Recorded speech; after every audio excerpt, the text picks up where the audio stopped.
Tom Quee presents The Royle Ramble, an episode-by-episode celebration of the classic British sitcom, The Royle Family.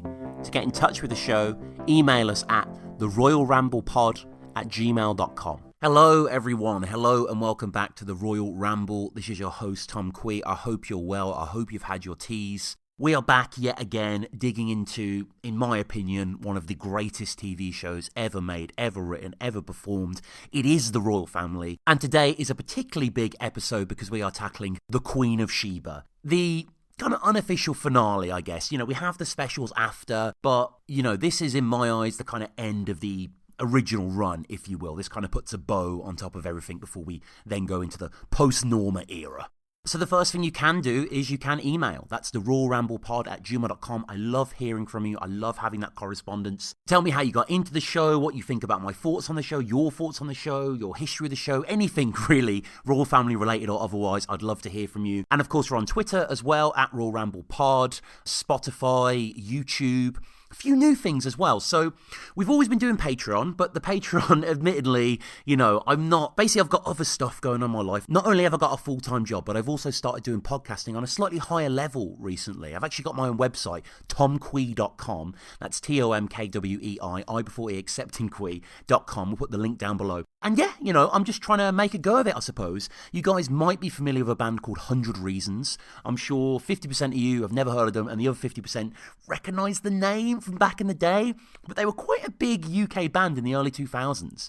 And I've been working with their record label, basically doing a big history of the band. So there's 3 episodes out at the moment. I interview all the members. I interview, you know, the people that sign into the label, their promoters, their managers. And the reception's been great. It's called Live Fast, Die Ugly, the 100 Reasons podcast. So check that out there. That's one new thing.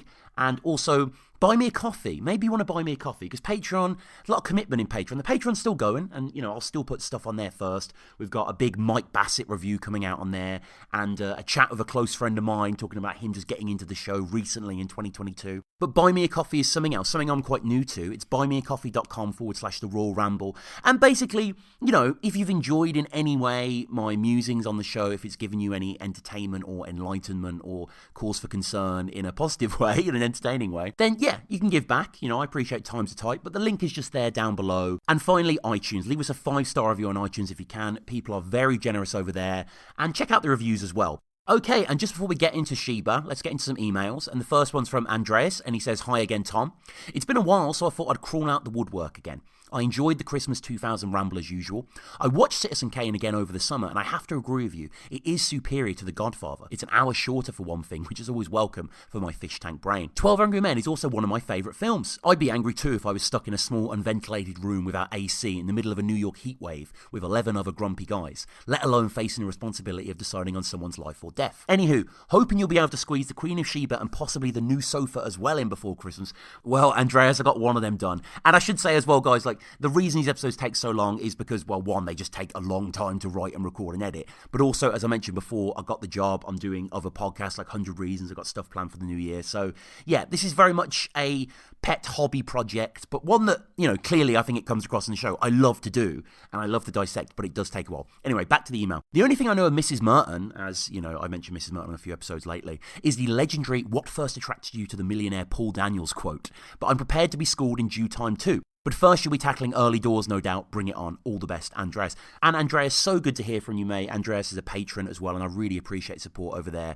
And, yeah, Citizen Kane over Godfather anytime. Okay, and the next email comes from Danny. And Danny says, "Hey, Tom, greetings from Australia. I recently discovered the podcast and have been loving it so far. As is the case for so many of us, the Royle Family has a lot of childhood nostalgia for me, as my family have been watching the Royals from when I was young.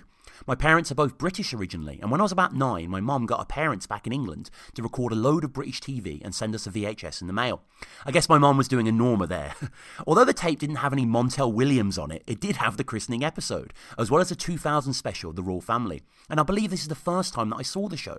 A few years later, we bought the DVDs of all 3 series. The memory of watching the show that most immediately comes to mind is of the countless times when I was growing up that my family had the Sunday dinner episode from season 2 on while we had our Sunday dinner. I barely watched the Royle Family in years when I came across the Royle Ramble, but I became instantly addicted. It's been a tough year, and just listening to your podcast has been quite a comfort, as it's led to me revisiting a comfort show that I know off by heart. Also, one more thing. In a few of the early episodes, you pointed out that we never see Jim smoke, even though it's obvious that canonically he is a smoker. It's funny because I thought it was simply because Ricky Tomlinson refused to smoke for the character. But when you mentioned it on the podcast, I realised that I couldn't for the life of me remember where I heard that. I tried searching information about it, but most of the stuff that came up was just people speculating in the forums. I did find an article from the Mirror which mentioned that Ricky had never smoked. He'd be fine with the health and safety in the bakers, I guess. But I'm not sure whether this is the only reason we don't see Jim smoke in the show. Also of interest, I found another article by the Mirror from December 2000, which talks about how Sue Johnston lamented the fact that playing Barbara was making her want to smoke again after quitting. Apparently she tried smoking herbal cigarettes for the show, but they made her sick.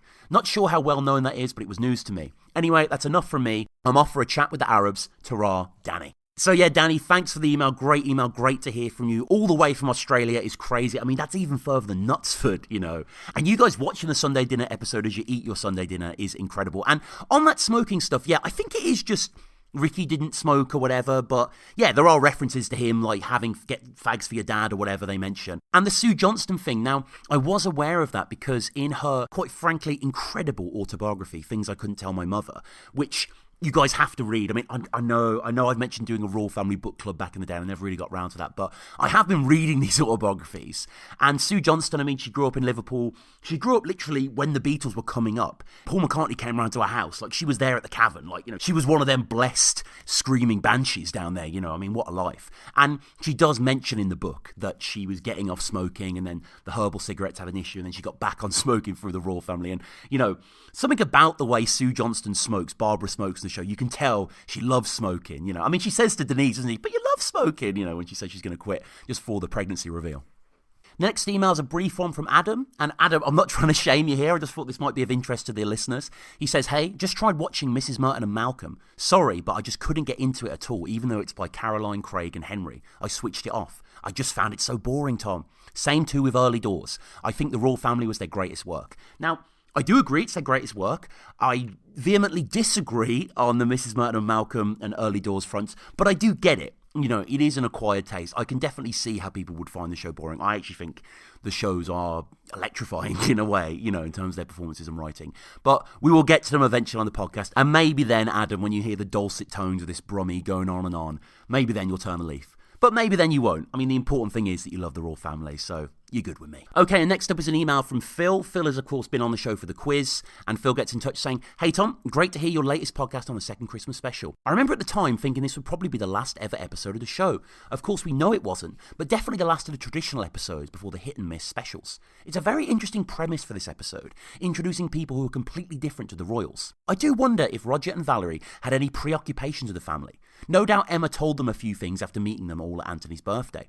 Interestingly, Roger and Valerie's supposed fondness for parlour games and Jim's ridicule was not mentioned. He, being Roger, needs to get out more, Jim has said. Quite ironic, given Roger's impressive social life. And although the specials didn't live up to the older episodes, and the gamble that the writers took in deviating from the traditional format didn't always pay off, there are definitely some great moments scattered across. I watched Sheba with my family in my room in Lakeside Halls in Aston Uni when it aired in 2006. As the episode went on, it became clearer and clearer what was going to happen, and my dad and I had a good discussion the next day about the palpable guilt that Jim felt when it did. There's plenty I could say on the episode, but I'll leave that to you. It's just that I love the real-time aspect to the show. Deal or No Deal was massive at the time, and I watched it religiously, so I really dug the fact that it was the first TV programme that Jim put on. Anyway, I'll be off doing the quiz night at the pear tree, 20 notes and all I can drink. Ta-ra, Phil. Phil, great to hear from you. And as I said to Phil in my response, I worked briefly about 2 years ago at Aston Uni. Obviously, I'm based in the Midlands. So, yeah, Lakeside Halls, I think they've renamed it since. It wasn't one of the halls that I was familiar with in my line of work. But still, I thought it was quite cool that there was a fellow fan knocking about in the ether there, you know. Okay, and the next email, the penultimate email, comes from George. George, you may remember, came on the show just recently for a quiz show dedicated to the Queen of Sheba. That was a really good episode. Great to chat to George. And he says, hey, Tom, just wanted to say a big thank you. I've really enjoyed all your episodes. I thought I was the only one that was so obsessed with this show. It's been great to hear your thoughts, script analysis and references, and I'm looking forward to watching them all again with new eyes. I first watched The Royal Family in the mid-2000s, as I was only born in 1997. Now, I should say me and George do go deeper into detail on this, like, you know, being a quote-unquote younger Royal Family fan, even though, you know, I was 8 when the Christmas special in 2000 aired. He says he watched it around Christmas time, and when I was around 16, I started to watch the show on iPlayer independently. It's so comforting and reminds me of a similar time. I also enjoy Dinner Ladies, which I believe was airing around the same time as The Royle Family. My personal favourite episode is the Christmas special, the one where Denise is pregnant. And a really powerful moment for me is when they all leave the hospital and they just film the empty room with family photos and the Christmas song playing. It just reminds me that life is precious and family of any form and friends are so important. Anyway, I need to get the chip pan and call my friend from Aberdeen. Cheers, George. Thank you, George. And I love everyone signing off their emails with references. Please keep doing that. It's so good. Okay, and final email comes from Gareth. And Gareth says, "Hi Tom, my name is Gareth. I'm a Royle Family fanatic. In my opinion, it is the greatest British comedy ever. Nothing even comes close to its genius and just how groundbreaking it is. The Royle Family is something of a comfort blanket for me. I think growing up in a greater Manchester family myself, everything is just so familiar. Barbara reminds me of my own mum in many ways, and Norma is the quintessential Manchester grandmother. Recently, my dad passed away, and the Royle Family has been a comfort to me more than ever. Even though I know each episode word for word and scene for scene, there's just something new I can notice and always get lost in the four walls that is the Royle Family household. As an extension of that, your podcast has given me a lot of comfort too in these difficult few months. There's something so reassuring in knowing there are kindred spirits out there who love the Royle Family so much that they would go to the effort of creating such a brilliant podcast. So thank you for creating the masterpiece to accompany the masterpiece. I'm glad Barbara's Had Enough is your favourite episode. It's mine too. I can't even imagine how many times I say D Green in an exaggerated Scottish accent in my daily vernacular. No one really gets it, which makes it funnier in many ways. I also wanted to take this opportunity to impart some of my greater Manchester wisdom, if I may. In the funeral episode, Barbara says, "We're having chippy instead of chippies." A small thing, I know, but it does set the quote in my opinion. Also, in the same episode, the reason you couldn't find anything on Horn's Pies, as Norma's order is because she says Holland's Pie. Yeah, a few people have said that. A very common northwestern brand of pies and pasties. I think it originated in Wigan. Finally, on the episode where they are watching Shopping City, I always wondered if that show was fabricated for the Royle Family. I might be wrong and it could be a genuine show, but I do know for a fact that the shopping centre they're in isn't called Shopping City, as mentioned by the narrator. It's actually called the Trafford Centre, a large shopping mall in the Trafford area of Manchester. Anyway, thanks again for the podcast. I'm looking forward to the next episode, Gareth. So, Gareth, great email. Again, masterpiece to accompany the masterpiece is an incredibly kind thing to say, and I really appreciate that. Now, on the Shopping City stuff, yeah, I mean, okay, so the Horn's Pie, people have pointed out, chippies, that's really interesting. I appreciate that distinction. But yeah, with the Shopping City thing, Shopping City is a real show. It's got an IMDb credit. There seem to have been multiple episodes of it. I couldn't find it anywhere. Like, I don't really know how you... Because it looked like it's like an ITV show or something. I don't know how you get into the archives as such, but I would love to watch it. But yeah, I am aware of the Trafford Centre as well. It's kind of like a shopping centre megaplex. I used to live in I lived in Manchester for a year in 2014, so I kind of know the place ish well. And also, Gareth, I appreciate what you're saying about the show being a comfort because I've been through something similar to yourself, and I feel the same way as well about the show. It's truly sublime, isn't it? And what you say in the first sentence about it being the greatest British comedy ever. Nothing even comes close to its genius and how groundbreaking it is. This is what I keep saying to my friends. This is the drum I keep banging.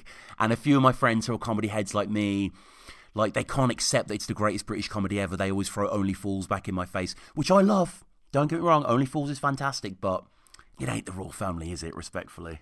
Okay then, one final thing before we get into my Sheba analysis. I'm at a bit of a crossroads.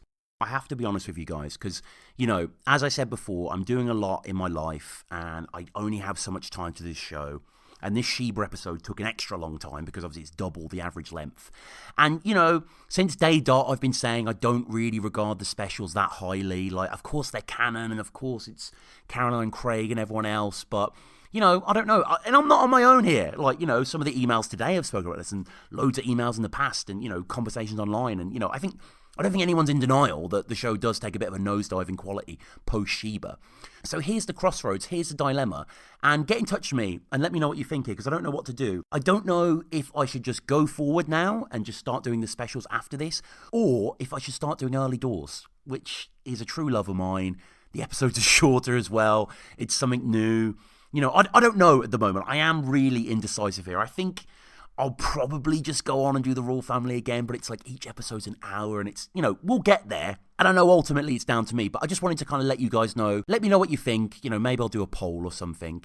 Okay then, and this is The Queen of Sheba, written by Carolyn Ahern, Craig Cash and Phil Mealy, directed by Mark Mylard and originally aired on Sunday the 29th of October 2006. And I actually remember this airing. Like, I remember this being quite a big deal. Obviously, I watched The Royle Family when I was younger. I would have been 14 when this aired. I remember I was in my room downstairs in the house I used to live with my parents, and they'd gotten a new TV, so I'd gotten their big CRT TV kind of crammed into my room. I remember lying on my bed and watching the whole thing. And then I think after there was a Royle Family documentary, We Love the Royle Family or something, which, to be honest with you, I should actually review that as well, because it's got loads of great interviews with, Noel Gallagher and J.K. Rowling and Paul Abbott as well, who created Shameless, who, if I recall, has some kind of weird views on the show that I don't really agree with, so maybe we can kind of engage and interrogate with that. But yeah, I do remember this occurring at the time. I remember this being, obviously a giant hit. The reception to it was enormous.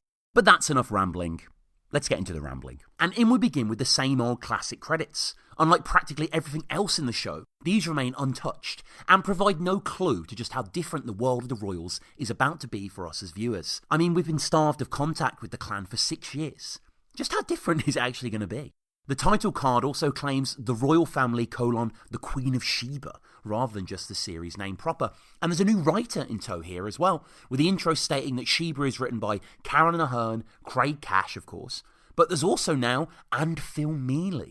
A fact that really excited me way back when I first watched this on air date, because, of course, I know the wonderful Phil from his supreme work on Early Doors, a show that I might have mentioned before on the podcast.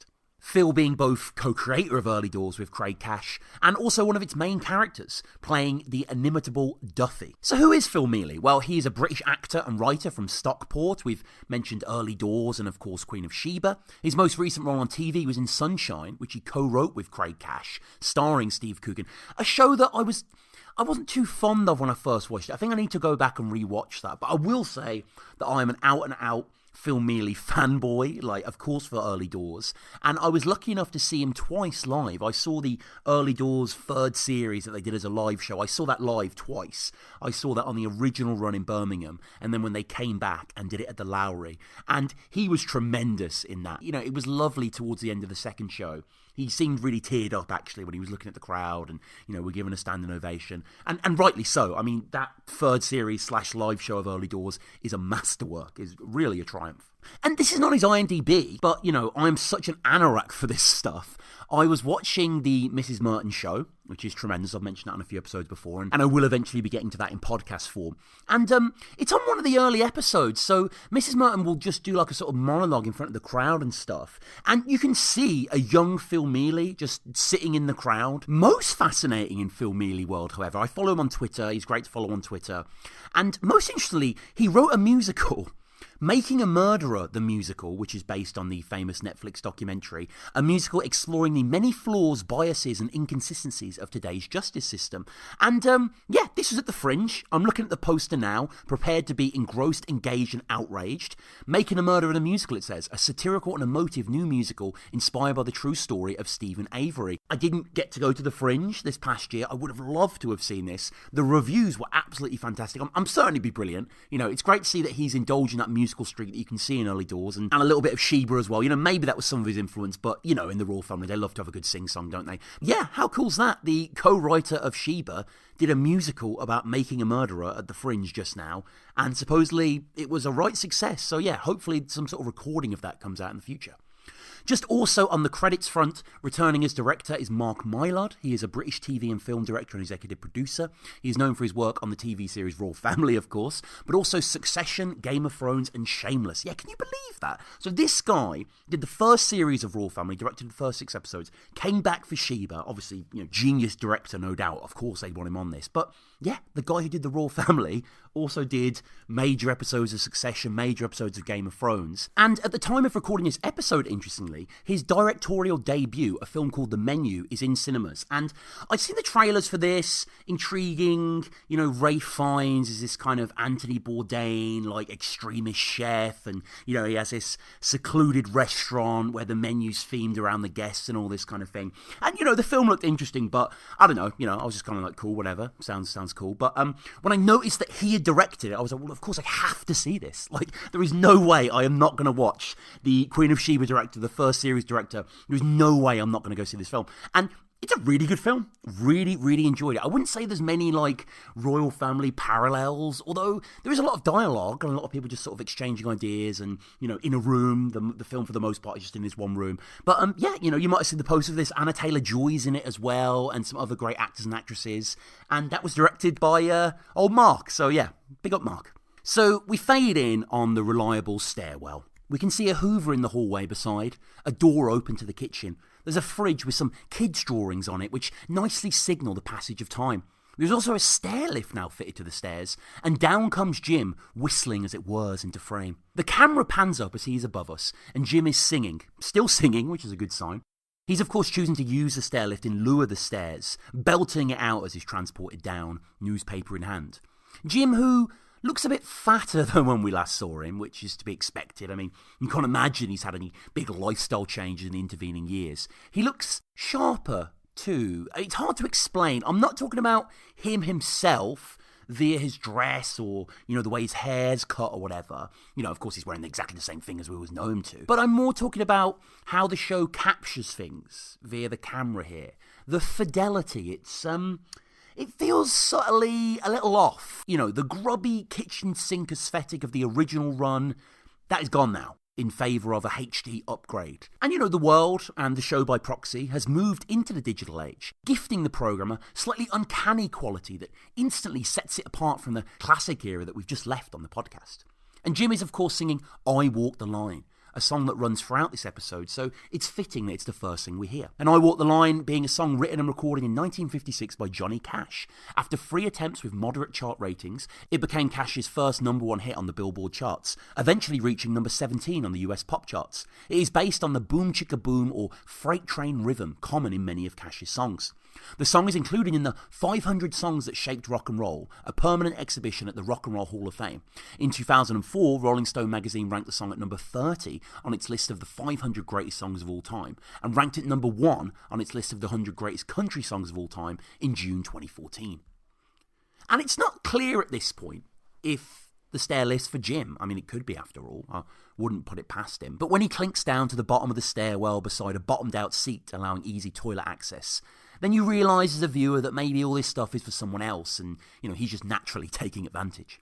When he's on terra firma, Jim jumps up quick, still singing, and comes into the lounge, which is slightly darkened. He grabs the remote off the table and we can see Barb's legs lying along the old sofa. Her legs looking far stronger than we imagine Darren's mams are now. The remote itself in Jim's hand seems to be a generic Freeview type dealie, not Sky Digital or Sky Plus as the end of the last Christmas special would suggest. It's headcanon for me here, but I imagine that, despite them having Sky, despite Jim loving it, maybe it was too expensive, a compromise had to be made.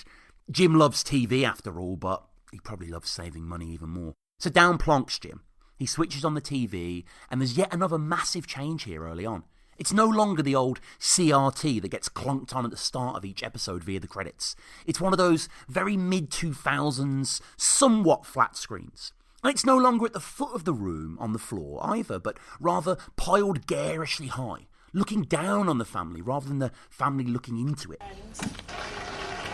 Oh, he's like a bloody bad spell, that Noel Edmonds, isn't he? Yeah. Hey?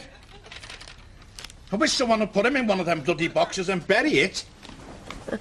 Tons of time has passed, of course, and what better way to demonstrate this than the first thing that's being put on the TV is a gigantic show of the time, Deal or No Deal. Deal or No Deal being a British game show hosted by Noel Edmonds, which aired from the 31st of October 2005 to the 23rd of December 2016 on Channel 4. Based on the original Netherlands format of the game show, each episode sees a contestant choosing one of 22 boxes, each containing a cash amount between 1p to 250,000, and then attempting to win as much as possible, either by gambling on having a high amount in their chosen box, or making the game's hidden operator, named the Banker, offer a considerable cash sum for their box, regardless of what's inside. Now, I remember this all too clearly because I'm a big Richard and Judy head. I used to love watching them after school on Channel 5, at 5, live at 5 on 4. They had good guests, they had funny games, they had a book club. For me, for being like a 13-year-old, like burgeoning culture head, whatever, it was good to watch. And then suddenly they put this show on, this inane show that I just never understood. Like, I know it's completely random. I know I'm not revealing anything there that no one's realised, but I don't know, the remoteness of the rules, the idiocy of the gameplay, coupled with Noel, didn't do me any favours, really. So Jim makes reference to Noel being like a bad smell. And, it is funny to think that Noel Edmonds has been referenced before on the show, back when he was in his actual pomp, Noel Crinklybottom, etc., via Nana. And here he is now in his Renaissance period, which, thankfully, as of this 2022 recording at least, seems to have burnt out. Jim is quick then to change the channel, wants someone to bury Noel in one of those boxes. Barbara is just looking at the puzzler and just kind of agrees. Clearly Jim ain't as arsed with these being bought as he was back in the day, he has changed in a way. So Barbara just nods along to what he says with a laugh. And again, it all feels very odd at this point still, doesn't it? Like, the show is continuing on. They've made changes, but they're kind of doing it how it's always been. It's hard to get your bearings. I at least found it hard to get my bearings rewatching this episode for this podcast episode. It's hard because despite nothing massively shifting, Barb herself looks kind of older, but has aged wonderfully. And, I know it's only 6 years, but it's still a bit bamboozling, I suppose, at least in these early minutes. So we've had one huge media figure of the era on the TV in Noel Edmonds, and then Jim changes the channel into someone who was big at the time of the Royals and continues to grow and is still dominating now more than ever, that being Graham Norton. And Graham William Walker, better known as Graham Norton, is an Irish actor, author, comedian, commentator and presenter. Well known for his work in the UK, he is a 5-time BAFTA TV award winner for his comedy chat show, The Graham Norton Show, and an 8-time award winner overall. Now, I like Norton. I'm more of a Wassy head if we're talking BBC chat shows and stuff. And, he's quite good at getting everyone together. And, there are some great clips, undeniably, from the coterie of stars that he has couched around. But I think what's most interesting to, us comedy heads, is that prior to establishing himself as a presenter, Graham Norton appeared as Father Noel Furlong in 3 episodes of the multi-award-winning Channel 4 sitcom Father Ted, which, another masterpiece. I'm sure there's a Father Ted podcast. In fact, I'm going to Google that after this. And I hope there is, and I'm going to listen to it. And Father Ted is a wonderful piece of work. And I don't know if you've noticed this watching this episode as well, but I think this is really interesting, where when you see Deal or No Deal on the TV, and you see Graham Norton on TV in these early moments, like, the shows look really washed out. Like, there was something about that early, and I remember this in real time, there was something about that early HD era where it just made everything look too realistic and kind of robbed it of any familiar televisual fabric and made everything look too realistic, I suppose, in a way, When you consider in the original run of the Royal Family, and yes, I'm going to be doing a lot of comparisons between that run and this episode, I'm sure you can tell already. In that original run, the shows they watch, the 90s shows they watch, from EastEnders to Shopping City to Millionaire to whatnot, they have this timeless clarity, I don't know, these initial forays into mainstream HD were uneven at the best of times and, clearly haven't dated well. So the visuals, they haven't dated well, and neither of Jim's opinions. What the bloody hell's going on here, Bob? Well, in the original story... It was fine years ago when you just had the likes of Larry Grayson, your novelty gay, but now it's a bloody novelty if you never see anyone straight on the television. Gays can get married now, Jim. I know they bloody can. I don't know what the world's coming to. Another callback. Larry Grayson, you may remember, was the person that Dave impersonated during Barbara's Had Enough, that had Jim telling him off. Jim feels more malicious here as well, which I do appreciate from a character development perspective. I suppose he would have curdled further as he got older. He certainly wouldn't have softened or became more enlightened. He isn't happy then when Barb tells him that gay people can get married, and blames Elton John and David Furnish for all this. Jim can still make Barbara chuckle, though, speaking about candles giving people wind, which is funny in context, if a little trite. And I like to hear her on the table as Jim spouts off in his chair. We can see some little toy cars idling beside the classic Domino's ashtray. And Elton John, well, Sir Elton Hercules John, is a British singer, pianist, composer and philanthropist. Commonly nicknamed the Rocket Man after his 1972 single, John has led a commercially successful career as a solo artist since the 1970s, having released 31 albums since 1969. And David Furnish is a Canadian filmmaker and former advertising executive. Furnish began a relationship with Elton John in 1993. John proposed to Furnish in May 2005 at a dinner party with friends and family at one of their homes in Old Windsor. Furnish and John entered into a civil partnership on December 21st, 2005, the first day that civil partnerships could be performed in England, in the town of Windsor in Berkshire. So Jim pumps his hand triumphantly, as he is wont to do after making the gag. And the bell then rings, with Jim uttering the immortal lines, "Get that, will you, Barb?" Jim then makes reference to Doctor Who and Rose, which, nice again, very contemporary, but it is a little bit like, we get it, You know, it's 6 years later, we get it, we've had the new TV, Deal or No Deal, Graham Norton, gay marriage, now the new Doctor Who, his companion, and that's all in the first 90 seconds. And Doctor Who, of course, being a British sci-fi TV show broadcast by the BBC since 1963, the show depicts the adventures of a Time Lord called the Doctor, an extraterrestrial being who appears to be human. The show is listed in the Guinness World Records as the longest-running sci-fi TV show in the world, as well as the most successful sci-fi series of all time, based on its overall broadcast ratings, DVD and book sales, and iTunes traffic. And Rose, who he's making reference to there, is Rose Marion Tyler, knighted Dame Rose of the Powell estate. And she was a companion of the 9th and 10th Doctor, and played by the great Billie Piper. And why is the room so dark as well? The room just seems like oddly dark for the royal family here. It just feels more like a set, doesn't it? Like, I know it's a set, I know the whole thing, I know it wasn't a real room, but again, it's just trying to capture that essence. I'm not saying they left it too long, because I don't really want to cast it in a negative light, but I think undeniably the living room does not look like the living room of yore here, and that just stands out more and more as we go forward. So the door opens, we hear some hi-yas, Barb says the names of Dave and Denise, and we hear their unforgettable tones before we actually get to see them. There's also mention of little David, who is encouraged to give his nana a big hug. Jim excitedly rises slightly out of his seat at this point, which is cute. And in they enter, Posh and Bex themselves, Dave and Denise. Denise, who we notice straight away, is pregnant again.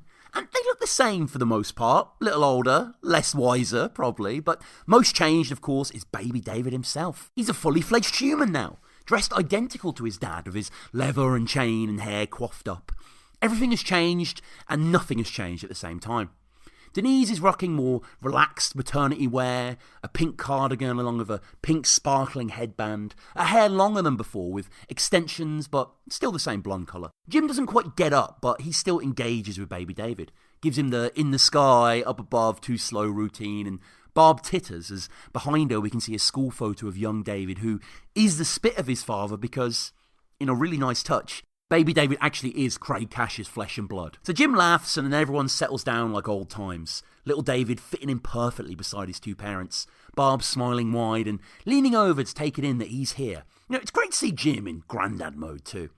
There's also a book on the coffee table, which is interesting, but it's hard to make out at this point. There's a nice shot of Jim sitting in his chair, mushing his lips, hands on his big bulge, which does look even bigger at this point. And then Barb asks Denise, because of course she does, what she had for a tease, or what she made baby David for a tease, which is a nice distinction. She says turkey twizzlers and chips. And then Barb asks, what did you have? And she obviously says the same, but she's never given up hope here, is she, on Denise's cuisine skills improving. I love too that Barb coos across after hearing from Denise to ask her grandchild if he liked them, and he, alongside his dad, both reply monotonously, yeah. And turkey twizzlers? Well, they're a formed meat product by Bernard Matthews, once commonly served as part of school dinners in the UK. This aspect was campaigned against by a well-known TV chef, Jamie Oliver, which led to the product's ultimate withdrawal in 2005. Yeah, I remember all of that. I remember that going down. And Turkey Twizzlers returned in 2020, by the way, with a healthier recipe. So Big Dave replies with his son, and there's then a shot of Jim, still showing his disbelief at Dave's stuck-in-the-mud brain power. But Barb just seems happy to have everyone over like, any grandmother would. And yet, we spent so much of season 3 talking about how Denise is a terrible mother to her newborn. Someone emailed in even saying there's apparently a backlash at the time and articles in the paper which made sense. So it's nice to see that both her and Dave do really seem to love their son. They hold his hand, kissing it whilst watching the TV together. And Barb smiles at this and looks at Jim before stroking Denise's belly. Little David, though, is just as singular-minded as his father in some respects. Barb asks about his schooling, and he just utters yeah to everything, with Denise mimicking him when Barb states how he's coming on. I don't want to say he's doomed having them as parents, but I imagine Jim and Barb were probably more involved with Ant and Denise when they were growing up. Well, Barb was anyway. And young David, well, he's a kid after my own heart here. Can I have The Simpsons on, Grandad? Now, what do we say? Can I have The Simpsons on, please? No! Another callback of sorts, as Jim had previously insulted The Simpsons, speaking about the riveting conversations Anthony and Emma must have. And of course Barb had misremembered Homer as Homo, if you recall. And The Simpsons, best TV show ever bar none to me, and it's great to see my other favourite comedy show mention it in turn. So baby David leaves, gets up, Denise whacks his bum lovingly as he passes, and Jim calls him a sociable little fella before grimacing slightly to himself. I was the same, to be honest, and I'm sure many of you would be as well, or my age, but, I remember being a similar age to little David and visiting my nan in Hemel Hempstead and wanting nothing more than to get upstairs and play my PS1. Shout out to the genius of Ape Escape. Denise then asked Barb a favour that you imagine she's asked many times before, appealing to Barb and Jim to have baby David from Friday until Monday. They fancy a breakaway.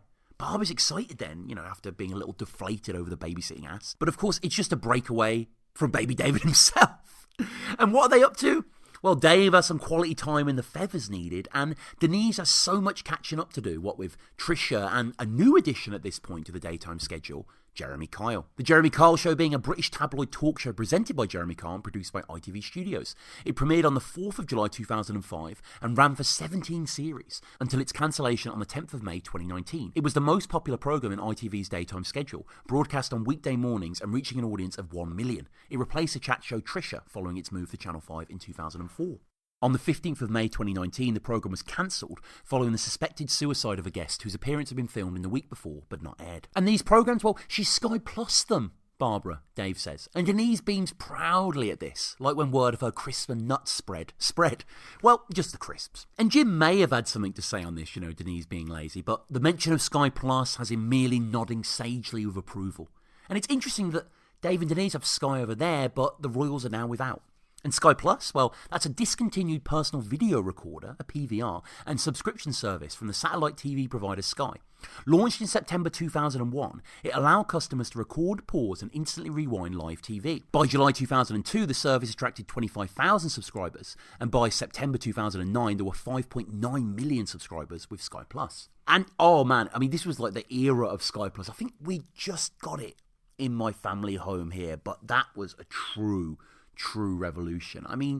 Kids these days don't know they're born with their 5G streaming and all that sort of stuff, but having that back then, having that sovereignty of the schedule, that was mind-blowing. Barb then asked more about young David's schooling. Apparently they thought he had ADD, but he just couldn't be asked concentrating, which is kind of the same thing. And where does he get that from? Well, his daddy Dave, of course, who himself was paying no attention to this conversation when prompted.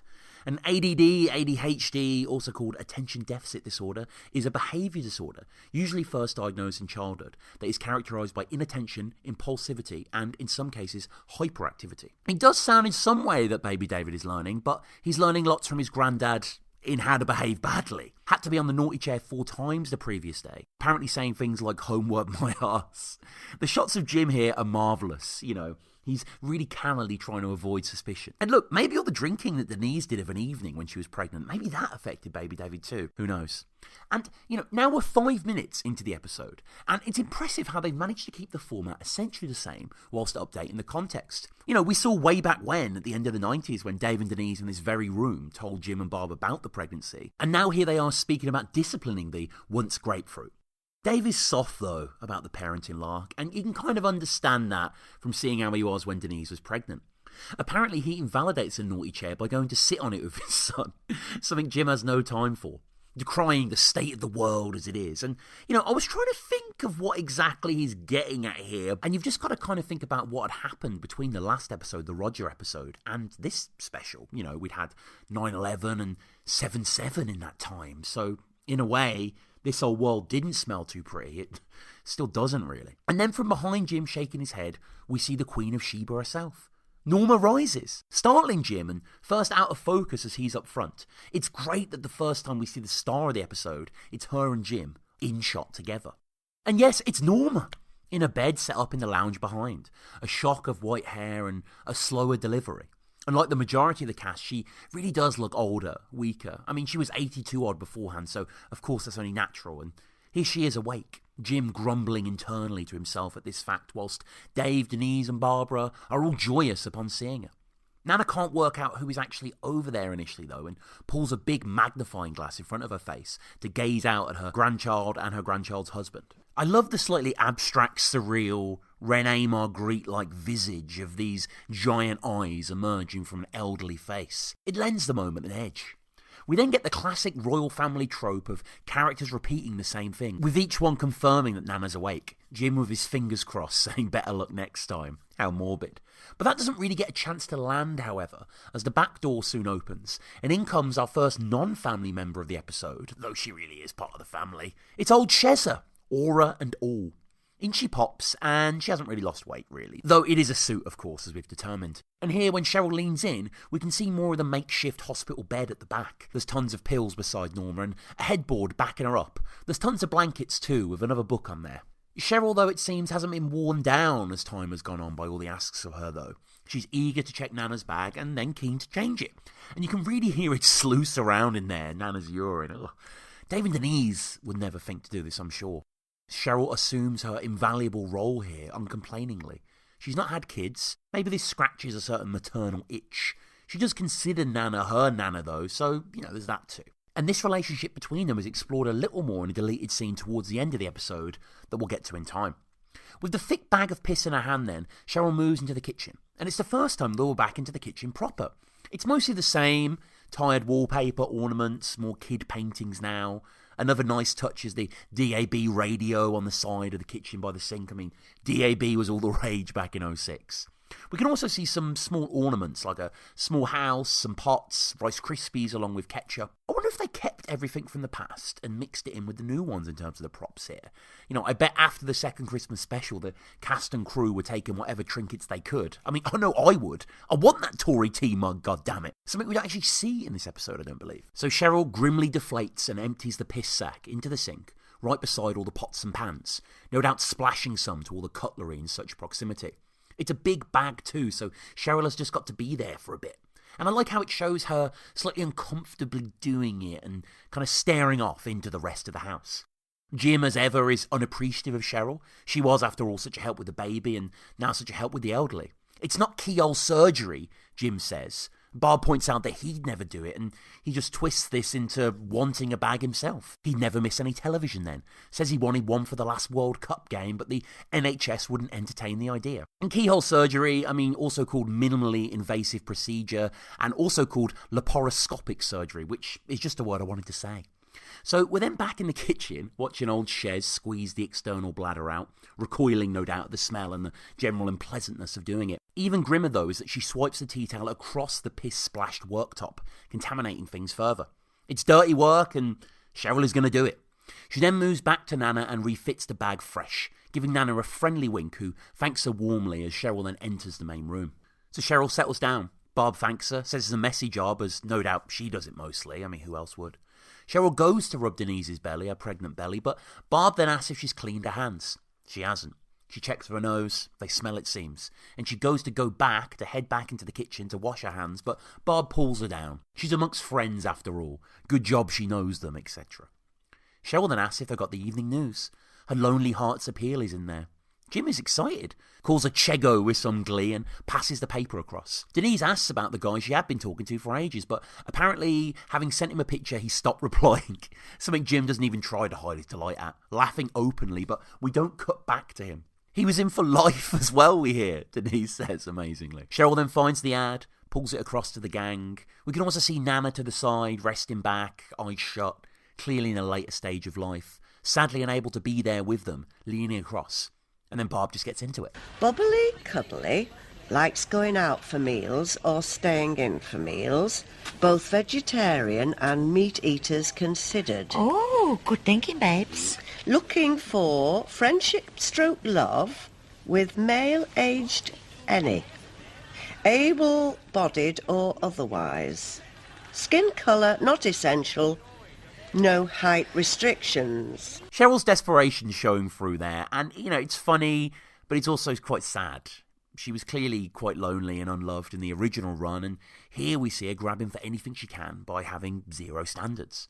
I like the mention of Joe here too, as he will pick up and drop off, and skin colour not being essential is hilarious. They clearly had a lot of fun writing this, and, it demonstrates the sillier aspects of royal family humour that the programme was starting to veer into at this point, and, something that becomes manifest in the later specials. And Jim doesn't stop making gags here, pulling faces, asking if Cheryl is a roller coaster due to a lack of height restrictions.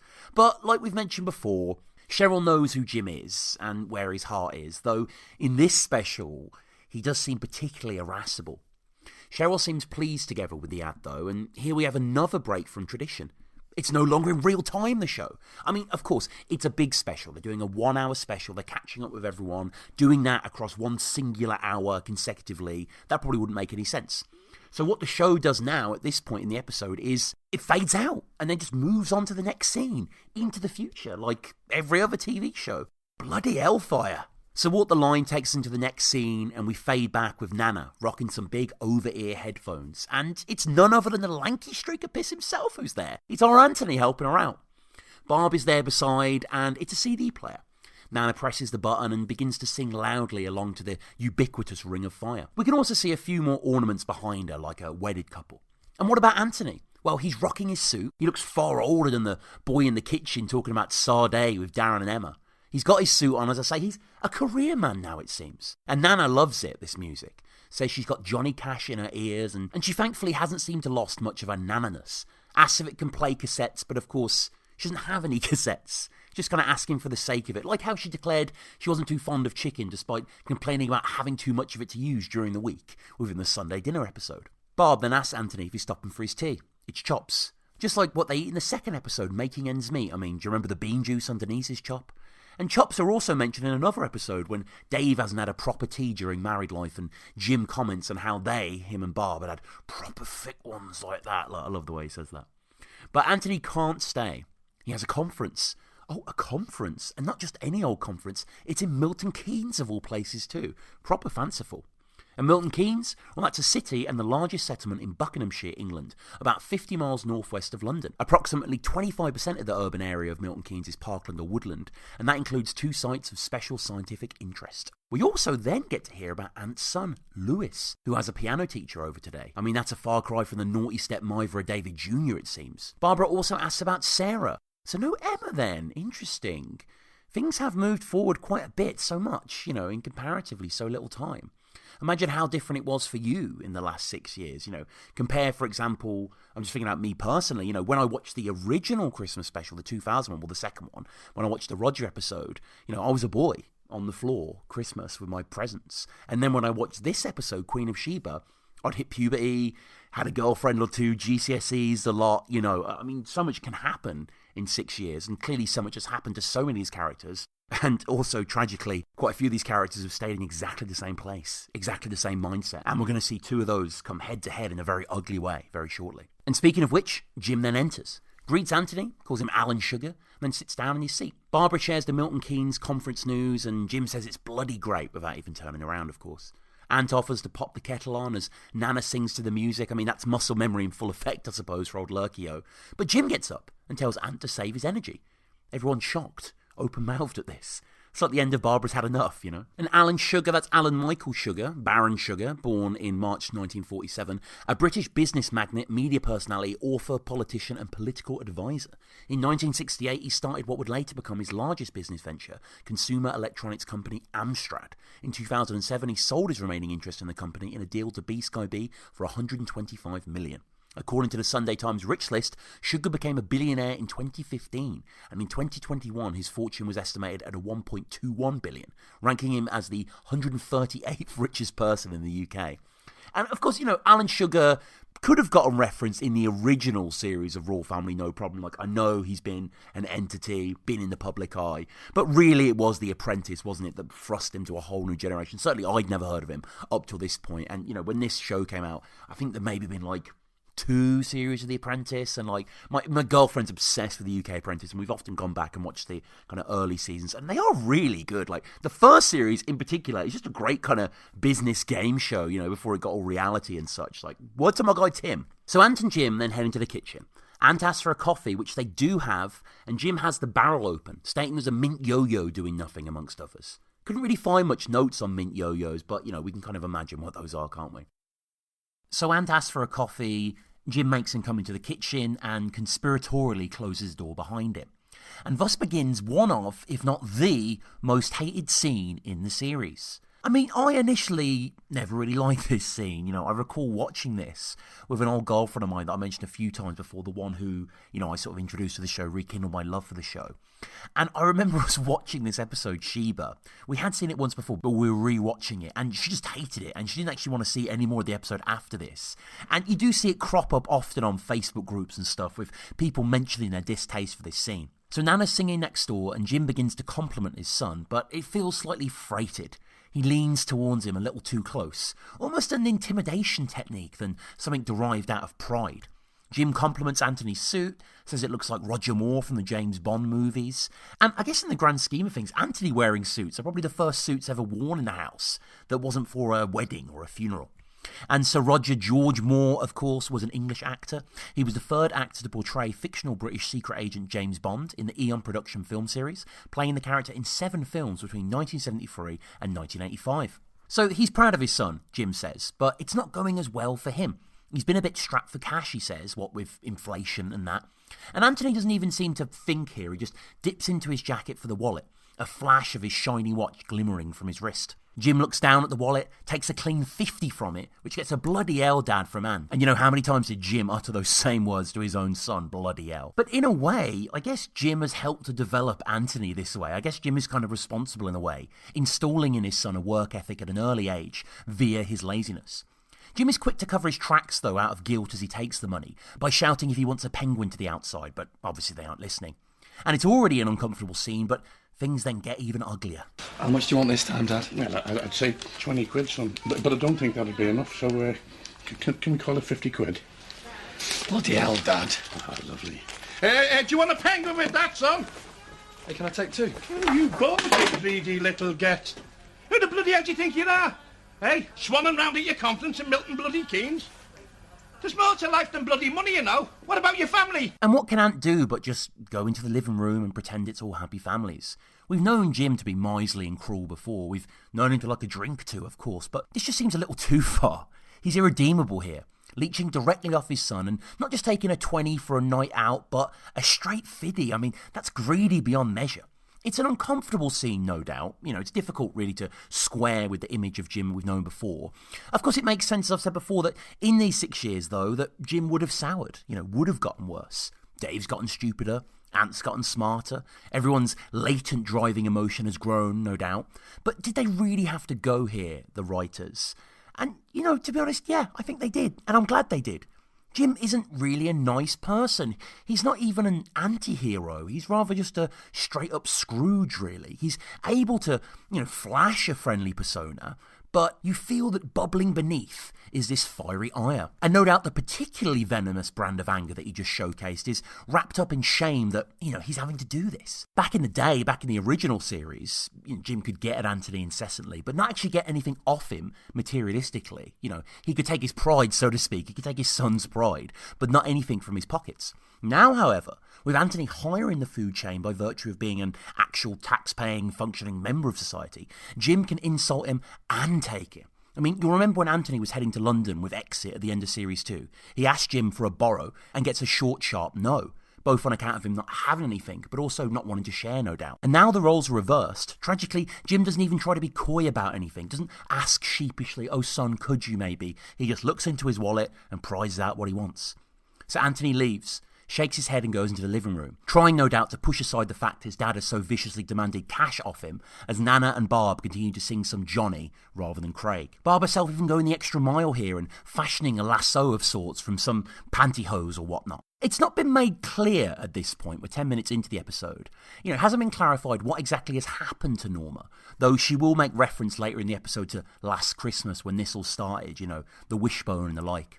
I mean, she's old, I get it, and, she's migrated to the home to be cared for. But was there a particular fall or accident, or is it just the probable truer reality that she just got slower, more fragile, unable to now be independent, to get the bus over to Sunday dinner, to steal from her neighbour? So from this heartwarming moment of them being happy families in the lounge and singing together and taking care of each other, we then swing back into the depravity.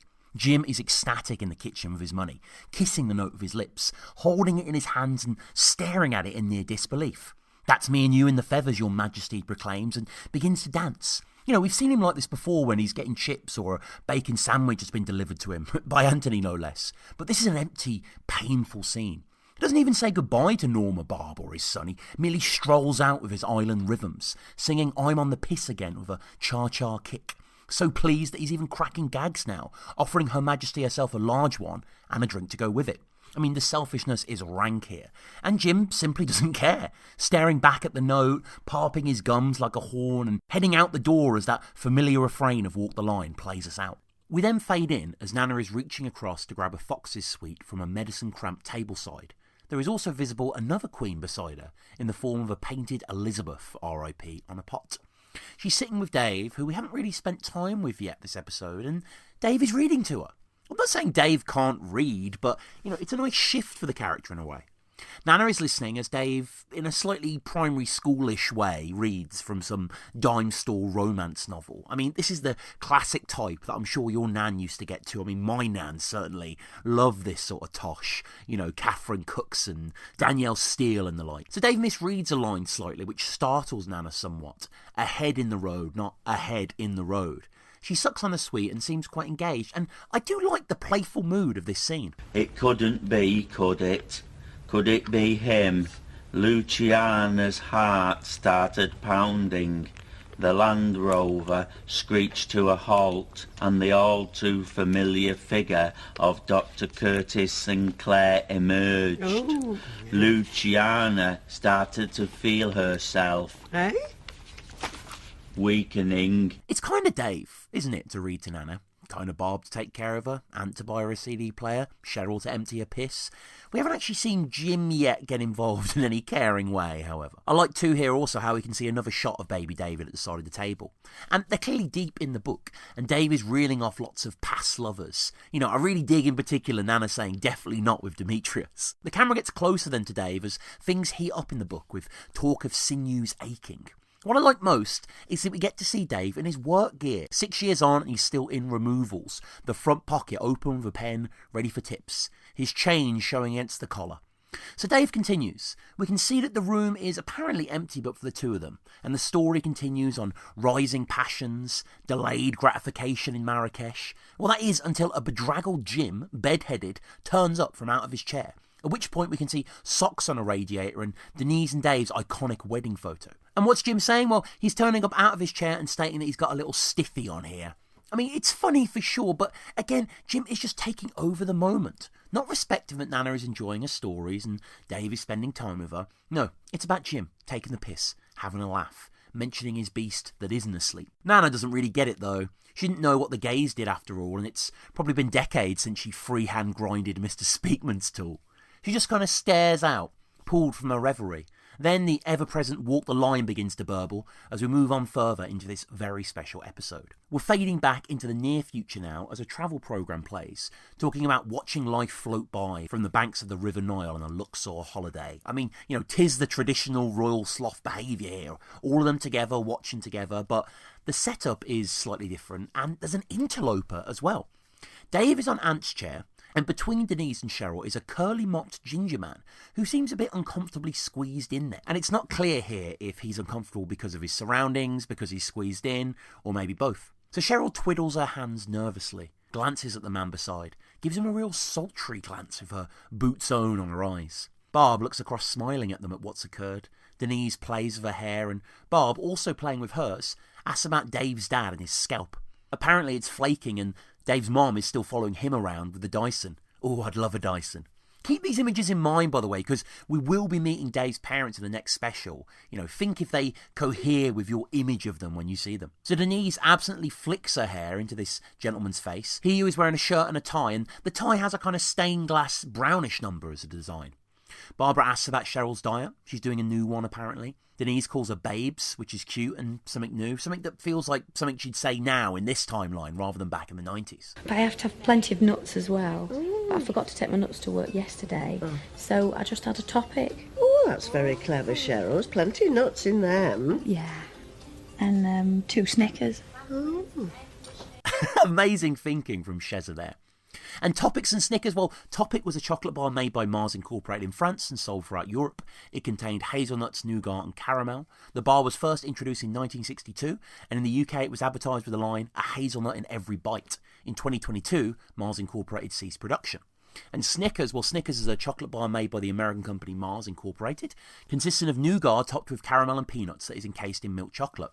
The annual global sales of Snickers was over 3 billion as of 2012. In the UK, Snickers was sold under the brand Marathon until 1990, and a Marathon Retro Edition was sold exclusively at Morrison's for 3 months in 2020. Barb asked Derek if he likes Snickers. Derek, okay, there's his name. He just says he doesn't mind. And I love Barb saying how well suited they are together, but, Derek does still seem uncomfortable still. Derek, who is played, by the way, by Steve Hewson, who most people probably recognise from The Full Monty in his role as Lomper. He's also known for his role as Eddie Windass in Coronation Street. And, he's been in a lot of stuff, actually. Dinner Ladies, Heartbeat, Scott and Bailey, some post-apocalyptic ITV drama called The Last Train. So, yeah, he's been around. And, yeah, where is Jim in this, I'm sure you're thinking? Ant said earlier that he didn't bring Em around because of him, so perhaps it's for the best for potential partners. He's not out as in occupied in a hobby or work or taking baby David to the park. No, he's sulking in the kitchen and won't come out, not even to be civil and greet a guest. And I'm sure he'd be dead curious to see Cheryl's new boy as well in a way, perhaps in a morbid way more than anything. But no, he's self-quarantined himself. Barbara has to check Nana's asleep, and then she explains It's okay, she's asleep. Well, tea time it was. You went to switch the telly over with a remote control and it wouldn't work. Turns out your Nana's taken the batteries out to put in that handheld fan of hers. Oh, poor Nana. No. What did he do? Oh, he hit the roof. He said he'd like to shove that fan right up your Nana's arse. Sideways. Throughout this, Cheryl is kind of smiling gormlessly, gazing at Derek. But what do we make of that story? I mean, yes, Nana and Jim have had their wars, but surely when she's in such a state as she is, beleaguered and bedridden, housebound like Elsie was, rest in pieces, you'd figure here he'd down tools, recognise Nana's weakness and accommodate her gently. But no, of course not. He doesn't just get more batteries for the remote and get it done with. He threatens Nana with battery in a way, comically but still physically with the fan itself. After this, Denise then checks if everyone fancies a brew. Calls Derek and Dave babes in the process. Turns out, of course, they all do, but of course she isn't going to do it. She's pregnant, preparing herself for motherhood. Again, and maybe she can make a go of it this time. Probably not. So the responsibility falls on Dave, and to be honest, he is in Ant's chair, so it's a self-fulfilling pot of tea prophecy, if you will. He huffs and gets up, Denise still flicking her hair. The camera pans across and Dave enters the kitchen. Dave, who has just heard in detail exactly why Jim is in the kitchen, and Dave, who instantly asks Jim moments later, why are you in the kitchen? Jim, who is sitting munching biscuits from the barrel, and here we get the title of the episode. Jim calls Nana the Queen of Bloody Sheba, and states that she's stolen the batteries out of his remote control for her fan. Poor victimised Jim. He had to watch location, low bloody-cation. And of course, he can't just turn it over, can't just get up and do that, because that's what she wants, apparently. She's had the propensity in the past, sure, for taking the remote and having everything unplugged at night, but Jim, just give it a rest here. And I don't know, there's just something about this kitchen and Jim in this episode that makes him look a right yoghurt in my eyes. I mean, he's spitting feathers at Dave here. Really angry. Really explodes here. The Queen of Bloody Sheba in there had only stolen the batteries out of me bloody remote control. What for? To fan her bloody self, that's what for. So I had to sit for an hour and watch location, low bloody cation. Well, why don't you just turn it over at the telly? Because that's what she wants, can't you see that? Me up and down like a blue-ass fly. Poor Dave. Looks proper uncomfortable. His body language stooped and turned away from this torrent of hate. She's nearing death, Jim. And you use that as an opportunity to grandstand and insult her, calling her a wicked old witch. I mean, Ricky is great here, I must say. He really seethes and fulminates anger and hurt. He seems vicious and spiteful. His big gut pronounced as he sits. His hair particularly lank in this low light. And location. Well, it's a Channel 4 property programme presented by Kirsty Allsop and Phil Spencer. The reality show follows the two as they try to find the perfect home for a different set of buyers each week. It first aired in May 2000, and as of 2022, there have been 38 series of the show. And the title is a cliche used by property experts in that the three most important factors in determining the desirability of a property are location. And this tricolon appears in print as early as 1926, though it is often incorrectly attributed to the real estate magnate Harold Samuel. So we cut from the kitchen here to Derek and the fam, and whilst Deza ain't met Jim yet, he can now hear him screaming from the kitchen, stating that everything revolves around her now. And Dave, hazelnut rattling brained as ever, says he hadn't noticed that shift. Which, yeah, you can imagine some idiocy of that high order would set you off further. She's been here 6 months now, he says, flat on her back where they used to have their teas. And that is a good point that I hadn't really considered up to this point. You know, that spot in the house where so many classic moments have happened, so many Sunday dinners and buffet tables, that's just Nana's spot now. I mean, what else were they supposed to do, really? You know, she can't really manage the stairs. And Dave, again, there's some great acting from Craig Cash. I mean, everyone's on form in this episode, aren't they? I mean, everyone's always on form. But, you know, truly, he really does look coy and sad. Dave leaves the kitchen then with a message to Carrie to tell Barb that Jim isn't going back into the living room without his batteries back. And I suppose he means the fan batteries rather than a set of batteries. He's that petty and small here. You know, and I really appreciate how this episode tears down the mythic appeal of Jim and just makes him out as a bit of a sad loser whose own outbursts are perhaps informed by the world changing around him, whose own increasingly dour outbursts are perhaps informed by the world changing around him, and he remaining the same boorish lout. So Dave tells Barb and she tells him to go get off his big fat arse and get the batteries from the shop. Dave tells him, listens to Jim's response, which is typical. He slams the table as he says batteries and says he won't be coming back if he has to fetch them, which ain't the threat that he thinks, no doubt. Dave goes back to Barb, forgets what's said, goes back again to hear it from the horse's arse's mouth, and this seems to have awoken Nana, who we just get a single second shot here of Liz Smith, smiling knowingly. She is the puppet master then, or she's just taken a small victory. I like how even in her downfall, as it were, she's still willing to needle Jim because, well, you know, rightly so, I suppose. Why shouldn't she? Barb then puts it into simple terms, shouting into the kitchen that if he thinks more of his remote control than his own family, he needn't come back. I mean, fair point well made. And amidst all this is poor Derek, caught in the crossfire and bewildered. Why isn't he round Mary and Joe's? I mean, maybe he has been there, but I suppose this is just as much Cheryl's family as they are, and you know, they need an introduction too. So Dave heads back in and Jim shouts back instantly. He's heard it all, of course. I mean, you know, the walls are paper thin. Jim even goes a bit further here, stepping up and chucking something at Dave, who retreats as he's called a bloody big streak of piss. Cheryl doesn't even seem to take any notice, however, smiling dreamily evermore around Derek. Denise calls Dave babes again as he sits, flicks her hair again at Derek. Barb checks up on Derek, and here we learn that this isn't just an introduction to the family, it's a first date. Like, why? In what world is that logical? Take Cheryl out for dinner, she'd love that. Don't camp on a squish sofa with a geriatric old biddy getting everyone to do her bidding in the back, and a reprehensible oaf frothing amidst biscuits in the kitchen beside. Nana then wakes up and calls to Barb. She asks if he's still in there, and, you know, she has a little smile on her lips here, saying she hopes it has nothing to do with her.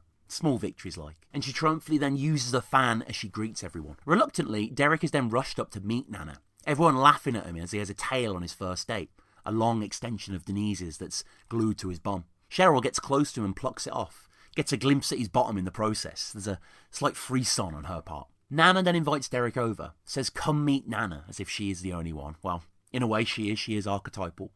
Derek is nervous though, unsurprisingly, scratches his arm as he plops down with Cheryl. She reaches out a hand and he holds it, says hello Nana, and then she pauses, has to grab a magnifying glass and calls him lovely with her one enlarged eye. Before this, I should say, as they're going to sit down, Jim erupts again briefly from the kitchen, stating all should bow down for the Queen of Sheba. I mean, he really can't let it go, can he? He can't even watch TV in there or read or distract himself. I guess he's just stewing. Nana then reveals, interestingly, that her favourite musical is Annie and compares Derek's hair to the eponymous lead. And Cheryl is so sweet here, pressing her hand to her heart and glancing off screen to the others. Nana then breaks into song with The Sun Will Come Out Tomorrow, and everyone joins in then. They love a good sing-song, don't they, this lot? Derek doesn't quite know what to do, but is ushered in to join his voice to the chorus, who are all singing with their hands. And Annie, well, Annie is a Broadway musical based upon the popular Harold Gray comic strip Little Orphan Annie, and loosely based on the 1885 poem Little Orphaned Annie, written by James Whitcomb Riley. The musical includes music by Charles Strauss, lyrics by Martin Sharon, and a book by Thomas Meehan. The original Broadway production opened in 1977 and ran for nearly 6 years, setting a record for the Alvin Theatre, which is now the Neil Simon Theatre. It spawned numerous productions in many countries, as well as national tours, and won 7 Tony Awards, including the Tony Award for Best Musical. The musical songs Tomorrow and It's a Hard Knock Life are among its most popular musical numbers. So Jim does come out then, but not to get in with the gang, but to grab batteries. He tells lazy-ass Dave to get up and take him to the shop because, of course, he ain't going to just walk down to the precinct or whatnot, and Jim doesn't drive either. And he'll be able to get Dave to buy them as well, I'm sure. No one really seeming to take any notice, though, of this, as they all revel in Nana's singing rather than react to Jim's whinging.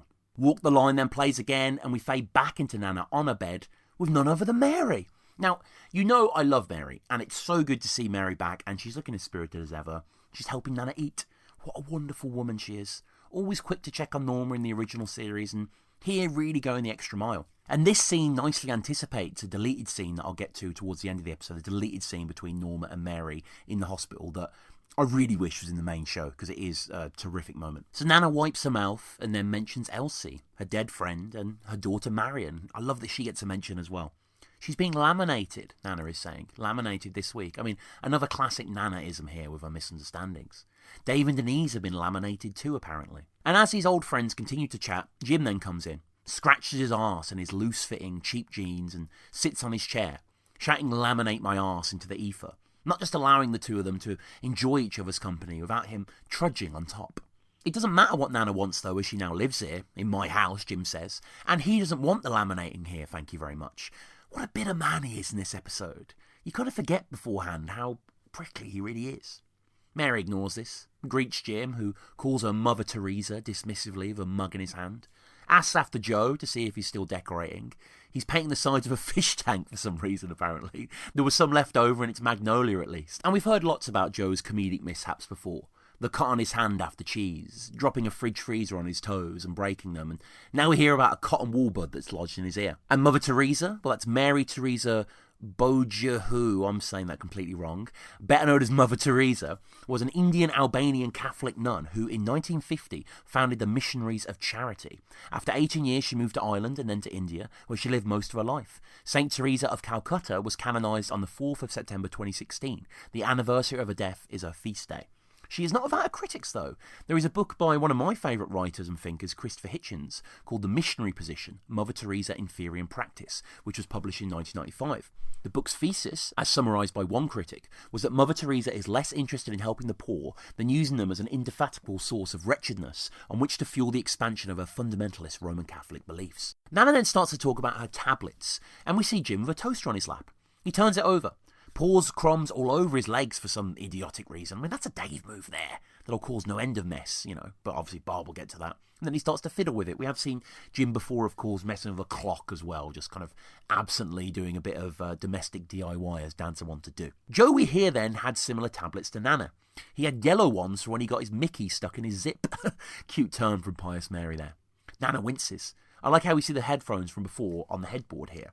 She winces and she says that she got the tablets from Dr. Mahmood, who is a Pakistani, but he's very open with it. I mean, another Nana-ism here. You know, she probably thinks it's homosexual or whatever. Makes sense to her, I suppose. And, you know, Mary had spoken about the gays before in the christening episode. So Mary looks at the tablets, reads them out, apparently how they can make you drowsy and that you shouldn't operate heavy machinery.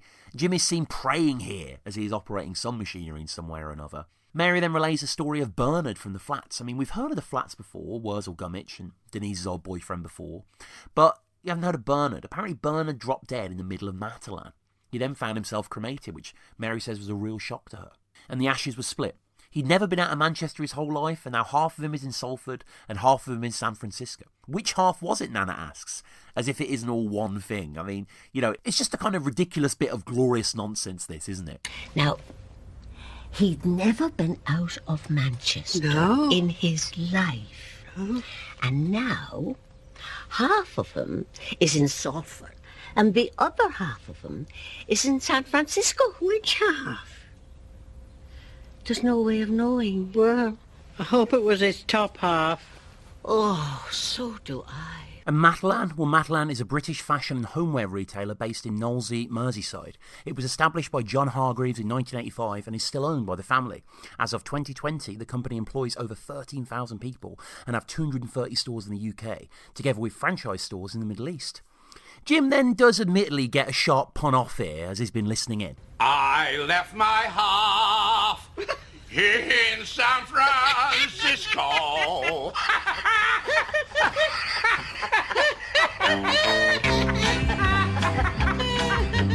He laughs deeply and turns to the two of them, Nana chuckling, Mary smiling. It's nice, it's not all despair between the two of them, I suppose. Something the following scene further develops as we then fade into it. So here is Nana walking slow with her Zimmer in the corridor.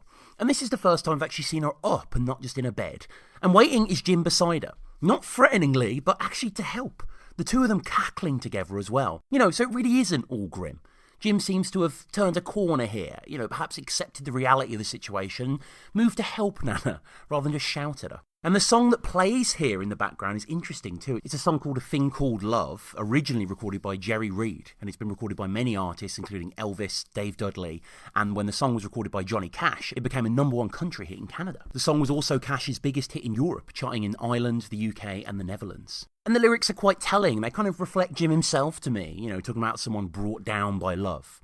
And I like how you can't quite make out what Jim and Norma are saying as the song plays. Norma says something to Jim, and they both giggle hard. I suppose at certain times of the day, it really would have just been them two together, and, this captures that well. She strolls alongside, and Jim is hanging on, laughing, kicking his legs in that cha-cha way, and he actually grabs her quite hard and hugs her from behind, It's proper eye bleach after some of the darker scenes in this episode, and really wonderfully put together. Really has a nice magnetism. You feel like it's almost improvised. Jim kissing Nana farewell as she's slowly lifted up by the Stairmaster. The lyrics of the song talking about being lifted higher too. Jim grabbing the Zimmer frame as well at the end and moving along with it as we fade out.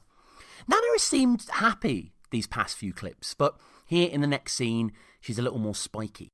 Her hair is up in curlers. It's just her and Barb is tending to her as she did with Jim's hair at the start of season 3. Don't be so rough, Nana says.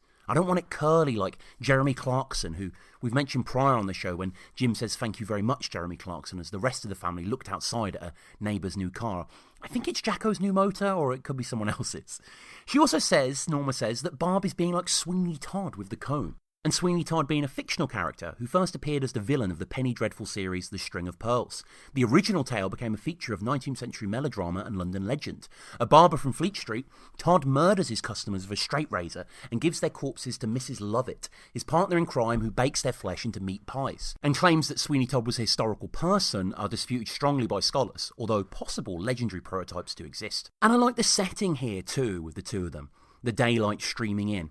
It feels like a real room rather than a set as it mostly has for the special. Nana then changes tack slightly. Speaks about Elsie, Marion. Also mentions that Marion is married to someone called Lionel. We didn't get that name before. And Nana, it seems, is still interested in their lives because, of course she is.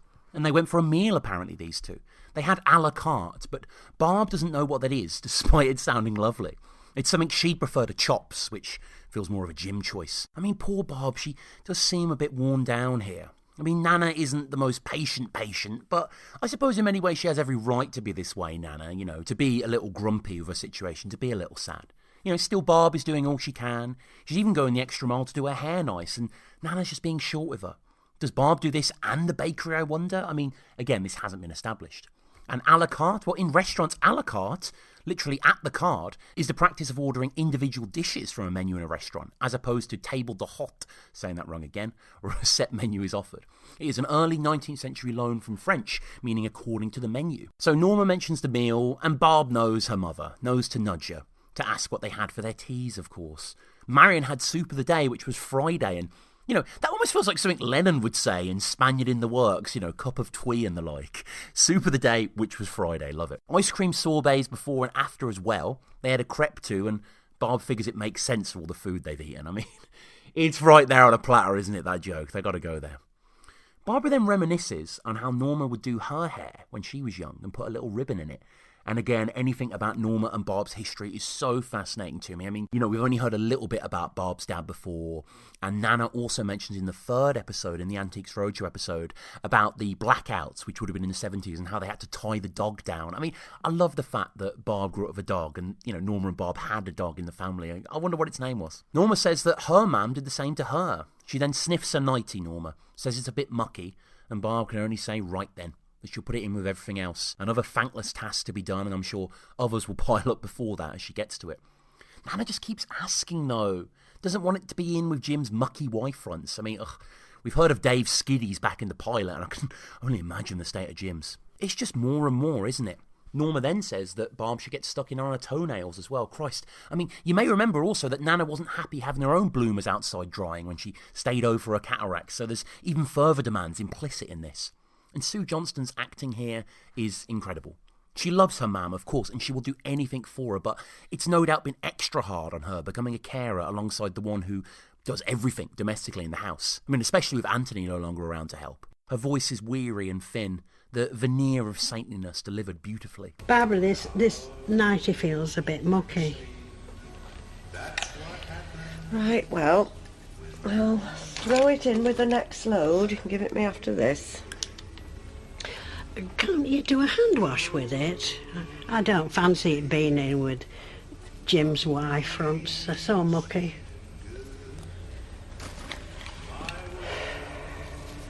And now we get into the first of many tear-jerking moments in this episode. Nana stops complaining for a second and takes stock, and delicately holds Barb's hand and just pulls it close to her like a friend. She looks back then, Nana, on last Christmas when this all started, which is interesting, nice to group it somewhat in a timeline. Nana talks of the wishbone and tells Barb what she wished for. Barbara urges her not to as it won't come true. But it has, Barbara, Nana says, choked up slightly. I mean, what a gorgeous idea there. Like, my dreams have actually came true, so I'm willing to share them. Like, beautiful writing. Her wish was that she never wanted to go into a home, and who can blame her, really? I mean, she's been an independent sort, Norma, first without her husband, and then without Elsie, and now, mercifully, with her own family, rather than being looked after by strangers who surely wouldn't do her hair or allow her some fan batteries.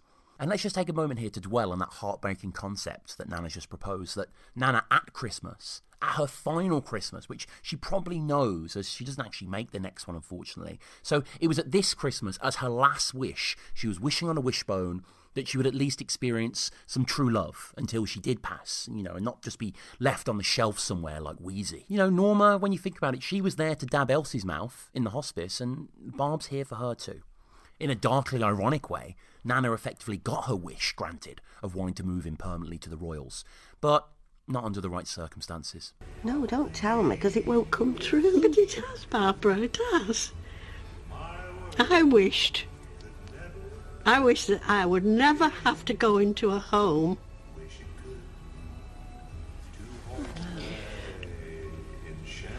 I'm not a burden to you, am I, Barbara? You're never a burden, no. I'm not a burden, am I? She then says sweetly, openly. Really fragile here, Nana seems, for the first proper time. Barb has her arms around her lovingly, keeping her close and tight. Barb, of course, says she isn't a burden, even though she is. Well, I mean, so is Jim as well, to be honest. But at least with Norma, there's a sweetness. I do love you, Barbara, she says. Not able to look back at her in this moment. Perhaps slightly embarrassed by this omission, but more likely it's just the whole situation, in general. Barb can actually say nothing back. Norma takes the lead here rather than vice versa. She rises Barb's hand and begins to swing to the music of Que Sera Sera. Barbara then fights back the tears hard here as Nana sings, and she seems Barbara to have just gone at some point, broken, sobbing with an open mouth quietly.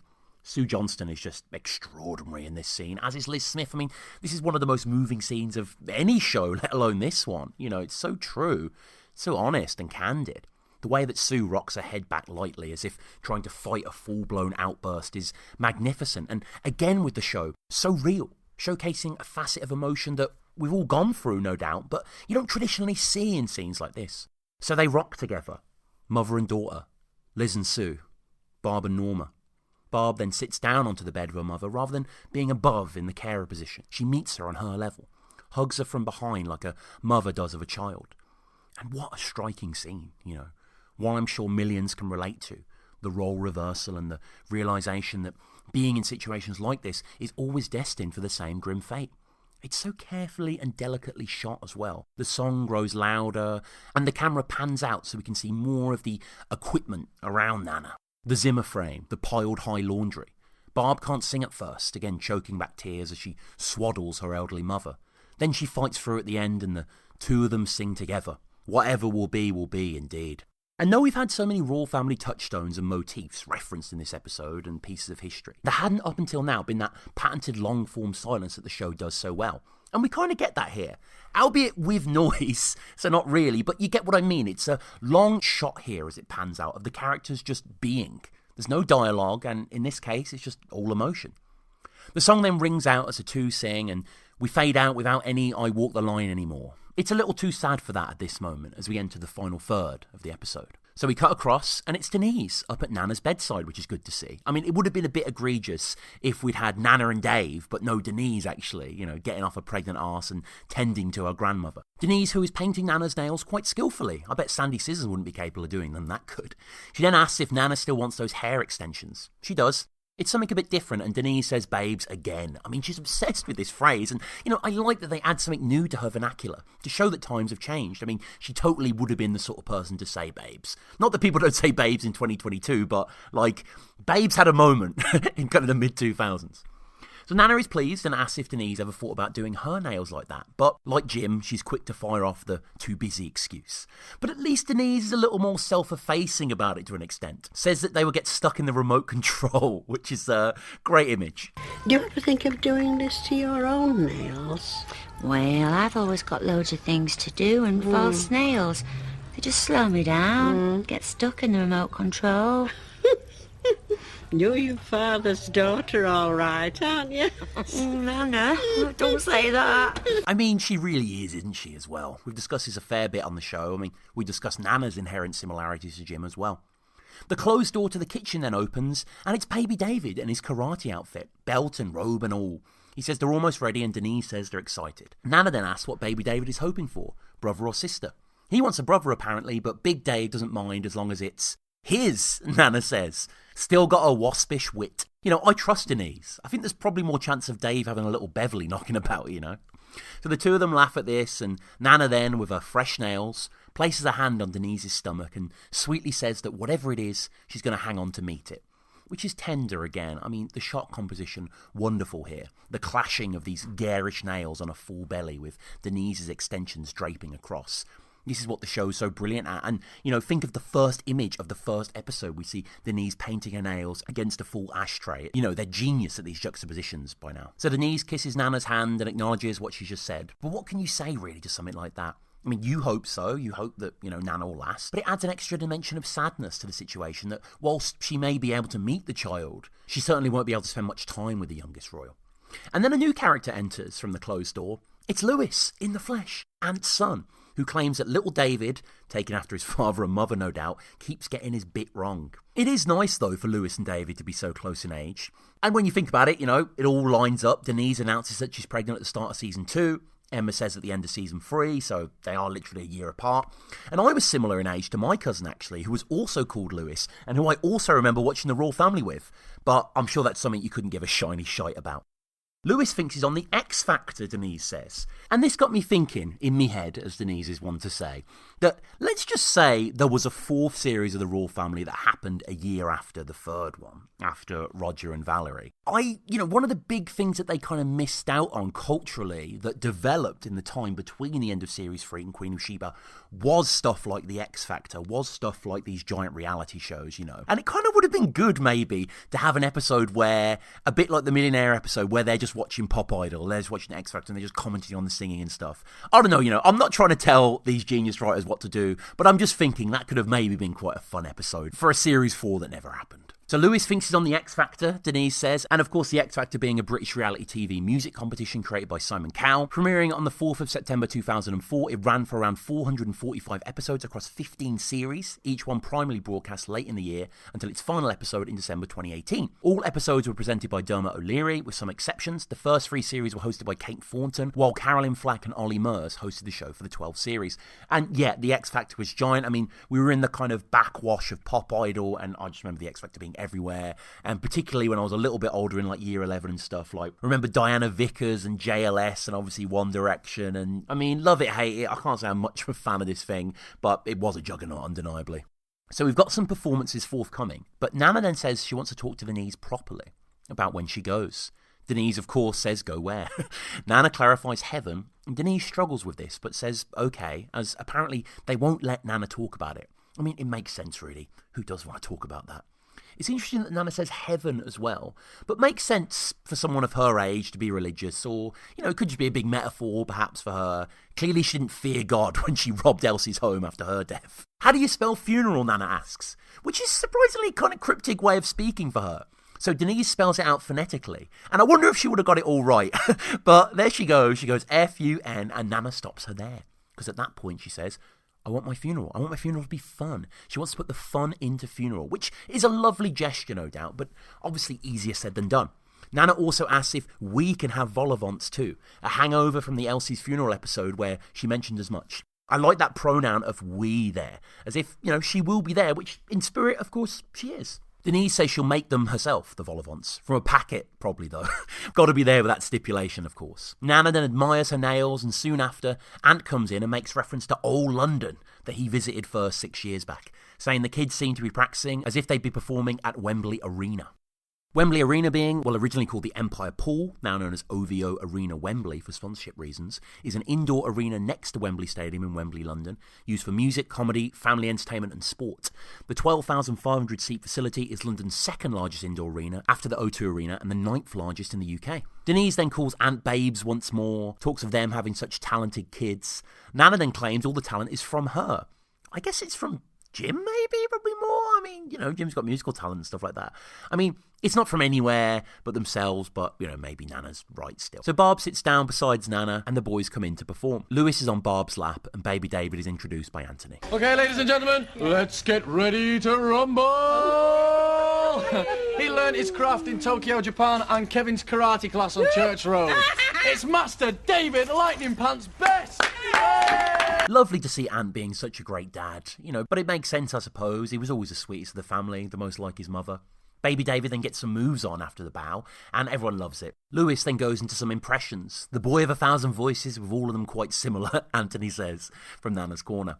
We then get some nice metatextuality as Lewis impersonates the characters that we all love.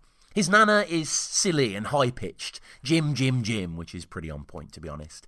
Then he does Denise, saying, Dave, take it off, you big clown, which could be Denise any time to Dave, really, but I like to think this is a callback to before Lewis was born, when Dave trod dog muck into Anthony's birthday. Then Lewis goes into miserable old grandad, never mind bloody bacon or something he says. The crowd slightly shocked that he said bloody, but baby David says my arse, so it's all understandable. Garlic bread is then said, as he references a fellow northern comedy powerhouse in Peter Kay. Everyone laughs. He sings a bit of Amarillo, and baby David walks around with him and Ant and Barb doing some synchronised moves. There's applause. Que Sera plays at the end, and the boys dance around before it cuts to Nana with Cheryl. But there is here the first deleted scene. So as I mentioned in the introduction, I got the DVD, and there are tantalisingly 15 minutes of deleted scenes for Queen of Sheba, and I'll be going through every single one.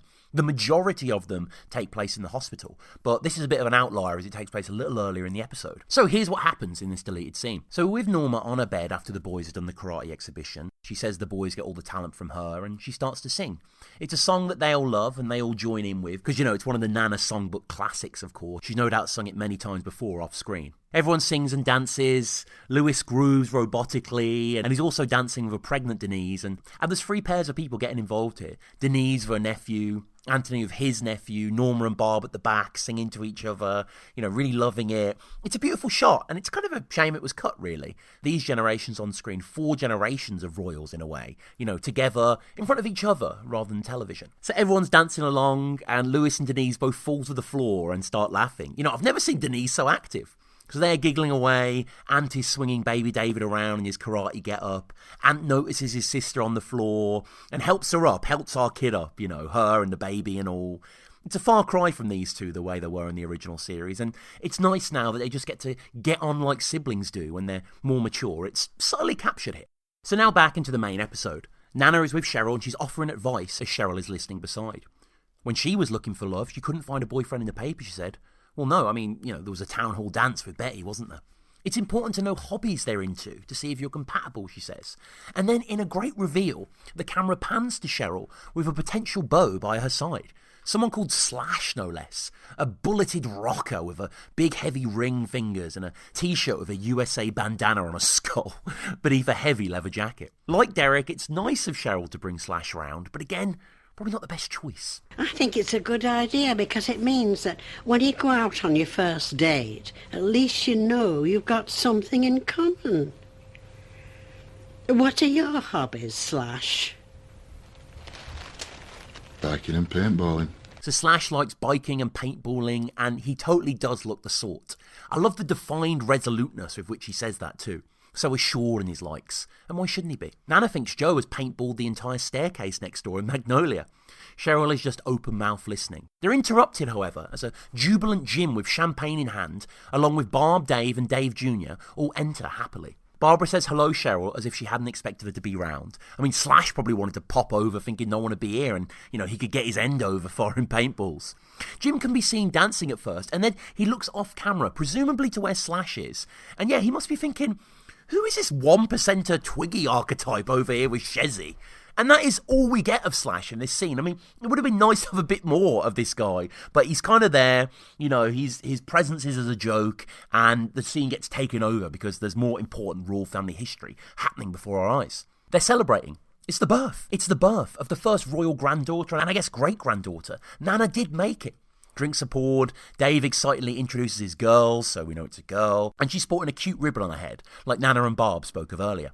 Nana is overjoyed and so happy. The rest of the family smile and watch. Jim downs some of the bottle into his gullet, and what's the baby's name? What are you going to call her? Well, myself and my partner and husband, David, decided that there was only one possible name we could choose, and it's a very special name. We've called her Norma. Ah, how beautiful. Nana is quieted by it and calls the baby beautiful itself. So she's Norma. Norma, Orchard, Delula, Portia, Best. Jim can't wait any longer, though, and toasts the baby Norma and says, let's all grab a drink. The camera then holds on to the sweet little girl in her Nana's arms, and Walk the Line returns as we fade into a very different lounge. Norma is still sequestered at a station at the end, but the rest of the room has dishearteningly been ripped up, with Dave, Jim, Twig and baby David all on their knees, trying to push and put some flooring together. They're bickering over yonder, but Nana is calmer, with her now added extensions, putting the all-seeing eyeglasses to her face and gazing at some twisted bottoms before her as all the men wiggle as they work. Playing in the background, and soon at the fore, is I Wanna Be Like You, the Monkey Song, which is a song from Walt Disney's 1967 film The Jungle Book. The song was written by songwriters Robert and Richard Sherman and was performed by singer and musician Louis Prima as King Louis, with Phil Harris providing additional vocals as Baloo the Bear. Now, this has been a really deconstructionist, iconoclastic episode, reassembling the reality of the show after 6 long years, and here is an apt visual metaphor for that. The 4 lads themselves have ripped and rooted up the lounge. This isn't in any way the equivalent of the work done in decorating, but is still obviously a reference to it, an allusion, another glimmer of the past maybe. And it's nice to see the 4 of them in varying degrees as they work. We can see 4 my arses there, proud and proper. So the arguing then gives way to dancing, pendulous bottoms penduluming to the music. Jim then crawls forward, his jeans really holding on here, and up he gets, with a nice touch I never noticed before that as he rises, Dave is almost getting a full face of Jim's arse as he stands erect. Jim laughs hard and mercifully pulls his jeans up along with himself. You'd imagine, by the way, that Twiggy probably sold them all this flooring, like he did with the wood grain for the walls back in decorating, and part of the deal is that he helps you put it together. Art of gold, that Twig. Jim then dances a little and, of course, fetches his beer, which, just like last time in decorating, accompanies the work. The jazz pops on and Twig can be heard yabba-dabba-doing. Jeffrey Hughes would have made a good Fred, by the way, Fred Flintstone. I'll tell you that for nothing. And then Dave is beside Twiggy, dancing along in these compelling, somewhat stiff yet oddly soulful moves. Jim is a smart man, and it's quite witty what he does here. As they're dancing, he reaches over to the mantel, grabs a banana skin and plops it on Twig's head, as if to mimic the scene from The Jungle Book. Really humorous, everyone laughing, the mood ramping up more and more. I mean, this is what the royal family does so well, isn't it? When it gets its characters together and they celebrate, the energy is just infectious. Nana can be seen properly chortling at the show, and this is kind of a show for Nana, isn't it? Something to cheer her up, something to cheer them up as well. She cackles along, saying, "Ah, Twiggy," and then we can see all 4 of the lads getting into a conga line like the film itself. And Twiggy, he's bellowing out like some great ape. Dave is more sloopy and goofy, carrying on, ook ook, ack ack and such. Really well done scene here with fantastic camera work. Love the switch from facing them to us being behind them, and then we can see Nana watching. It just gives it a great sense of energy. They keep going and going too, like the Mambo number 5 classic moment. You know, there's lots of sequences here. The four of them approach Norma laughing, Jim encourages her to get involved, Dave proper giggling, all of them just in this moment beautifully. Little baby David too has fun and dances like, you know, the awkward kid dancing you do when you're around adults that age. Nice to see also on the wall that there's the Blackpool Tower hanging poster and the picture of a distant landscape that have always been there where the bureau once was. So Dave then moves to the front as he's dancing along and flails his arms theatrically. The three of them having such a blast here, and what an interesting scene to have right near the end, right before the gut punch we all know is coming. It's wise and tasteful, as the royal family always is. Nana is dancing along too, ookin, and then the guys grab some of the decorating stuff and other ornaments, using them as instruments. The fun just goes on and on. Mowgli himself would be proud. So this is all going on, and then unexpectedly, in comes Cheryl. Cheryl, who, yeah, we've always known, Jessica Stevenson, wearing a fat suit on the show, obviously, but here I feel, as she's facing head on to the camera, it's most clear, really. You know, the aggressive ripples and rolls beneath her, admittedly quite tasteful and un-Cheryl-like fashion choice of red cardigan over oversized white shirt. Pretty snazzy, to be honest. I'm digging her here, aura and all. So she's here, Cheryl, and of course she's with a man. I love this whole subplot that runs through the episode. Solomon then gets introduced, and hilariously and incongruously, in probably the most absurd moment of the show, so far at least, Solomon is an Orthodox Jewish man in full traditional dress. You know what they look like. He enters as Cheryl introduces him. The hat, the suit, the hair, you know, he is the typical portrait, the stereotype, if you will, of this appearance. Now, I'm not saying there's anything wrong with him being like this or whatever, but it's more like, it's such a surreal pairing, isn't it, undeniably? And also the fact that not only he's in the house, but that him and Cheryl are on a date. You know, Nana just smiles, though, as Solomon enters coyly. Doesn't seem to mind. Nobody misses a beat, either. The music's still on, and all of them are still in it. Jim asks if he's all right there, mate. Dave gives him a big warm thumbs up, and, all right, pal. And Solomon, I should say, by the way, is Phil Mealy, who I mentioned before, who co-wrote the episode with Caroline and Craig, which, you know, I remember watching this episode at the time, and being such an early doors nut like I am now, and of course knowing Phil and that he wrote this and that, and, you know, not expecting him necessarily to be on screen, but it was in an instant that I recognised him. I mean, it's clearly Duffy. Like, if you know Phil Mealy, if you know Duffy, it's just Duffy dressed up in costume. It's great that Phil got to be involved in this in more than just writing, you know, and it makes sense for him to be in it in a bit part. You know, a silly but hilarious one, as another of Cheryl's maybe babies. And Jim, well, Jim then decides that that's enough work for today. Hey everyone, I'd like to meet Solomon. I like this, Solomon! Come on out, son, all right? All right, pal. It's 12 o'clock, fellas, all down the feathers! Come on, Solomon, down the feathers! Come on, pal, we get hammered. Jim invites him down, old Solomon, who seems wary, but does go as Dave encourages him to get hammered. Cheryl doesn't know what to do, just kind of lustily watches him as he goes with them. He looks back but says nothing, joins the group, and then Twiggy declares in a slightly hard-to-hear line, I think, at least for me, I had to kind of subtitle it, that going down there on a Saturday as they are, there'll be Beverly Macker there in her Wonder Bra, something they all cheer on, Dave included. Beverly Macker as well. I mean, you know, probably the greatest running joke on the show, of a show that has so many good running jokes. And they love coming back to Beverly. And indeed, Beverly, I believe, is probably the last thing ever said on the show, as it's kind of the final joke that gets Dave aroused. In the Barbara's Old Ring, is that the last one? Joe's Old Crackers, they kind of all blur into one. So Solomon gets involved, seems to be in the groove quite literally, starts to dance as he leaves the room, which is brilliant too. I mean, he's been completely brought into these guys' world after just being a stranger 20 seconds ago. I guess it's someone funny to bring to the feathers as well, you know. I'm sure Duckers won't know what to make of him if Duckers indeed isn't already inside. Cool to see little David sat on the floor at the drums too. I mean, he'll stay with Nana, I guess. Though, do they put the room back the same day? Where's Jim supposed to watch TV? And Cheryl is then shown to be in disbelief, scratching her head at the admittedly quite wild 30 seconds or so that just happens. She brings a stranger into the house, who himself is not your usual royal house guest. All the men are dancing. They then encourage said stranger to come with them. He does, without saying a word, and dances off camera. Cheryl is just left, you know, as I say, scratching her head, sits down on the bed with a slight clump, but Nana doesn't seem to mind, like the last time she pushed her up on some furniture. I think that was in Elsie's funeral. The scene then cuts, and we fade out, and we go back to Barb coming downstairs in a dressing gown. A stuffed toy on the stairs is kicked down to the floor, but then picked right back up, as Barb clearly can't bear to leave it untidied as everyone else will. She talks out loud to Nana on the bed and opens the curtains, walks through the lounge. So they're only half laminated and they've had to accept it then, I guess. She talks out loud to Nana on the bed and opens the curtains in the lounge. Barb seems a little annoyed at first, grabs a banana off the TV screen, which implies, interestingly, that Twiggy brought it back with him. Perhaps had it on the whole time he was down the feathers. Barb then laughs, trips over the laminate flooring, allowing us to get a shot of the shoddy floor. I mean, it's a terrible rupture, really, to the whole foundation there. Far more galling to leave that than some shitty half-assed wallpaper job. The camera then cuts, and we're witnessing Nana on her bed from afar, from an open door. We're in the kitchen as we see this. We can't see her face, though. It's cut off by the archway. It's just her hands limp across her lap. Barbara opens the curtains behind her mother, as she's done every morning for the past 6 months or so, maybe a year. And it's so routine at this point that she's not seen her. Not quite noticed what's happened.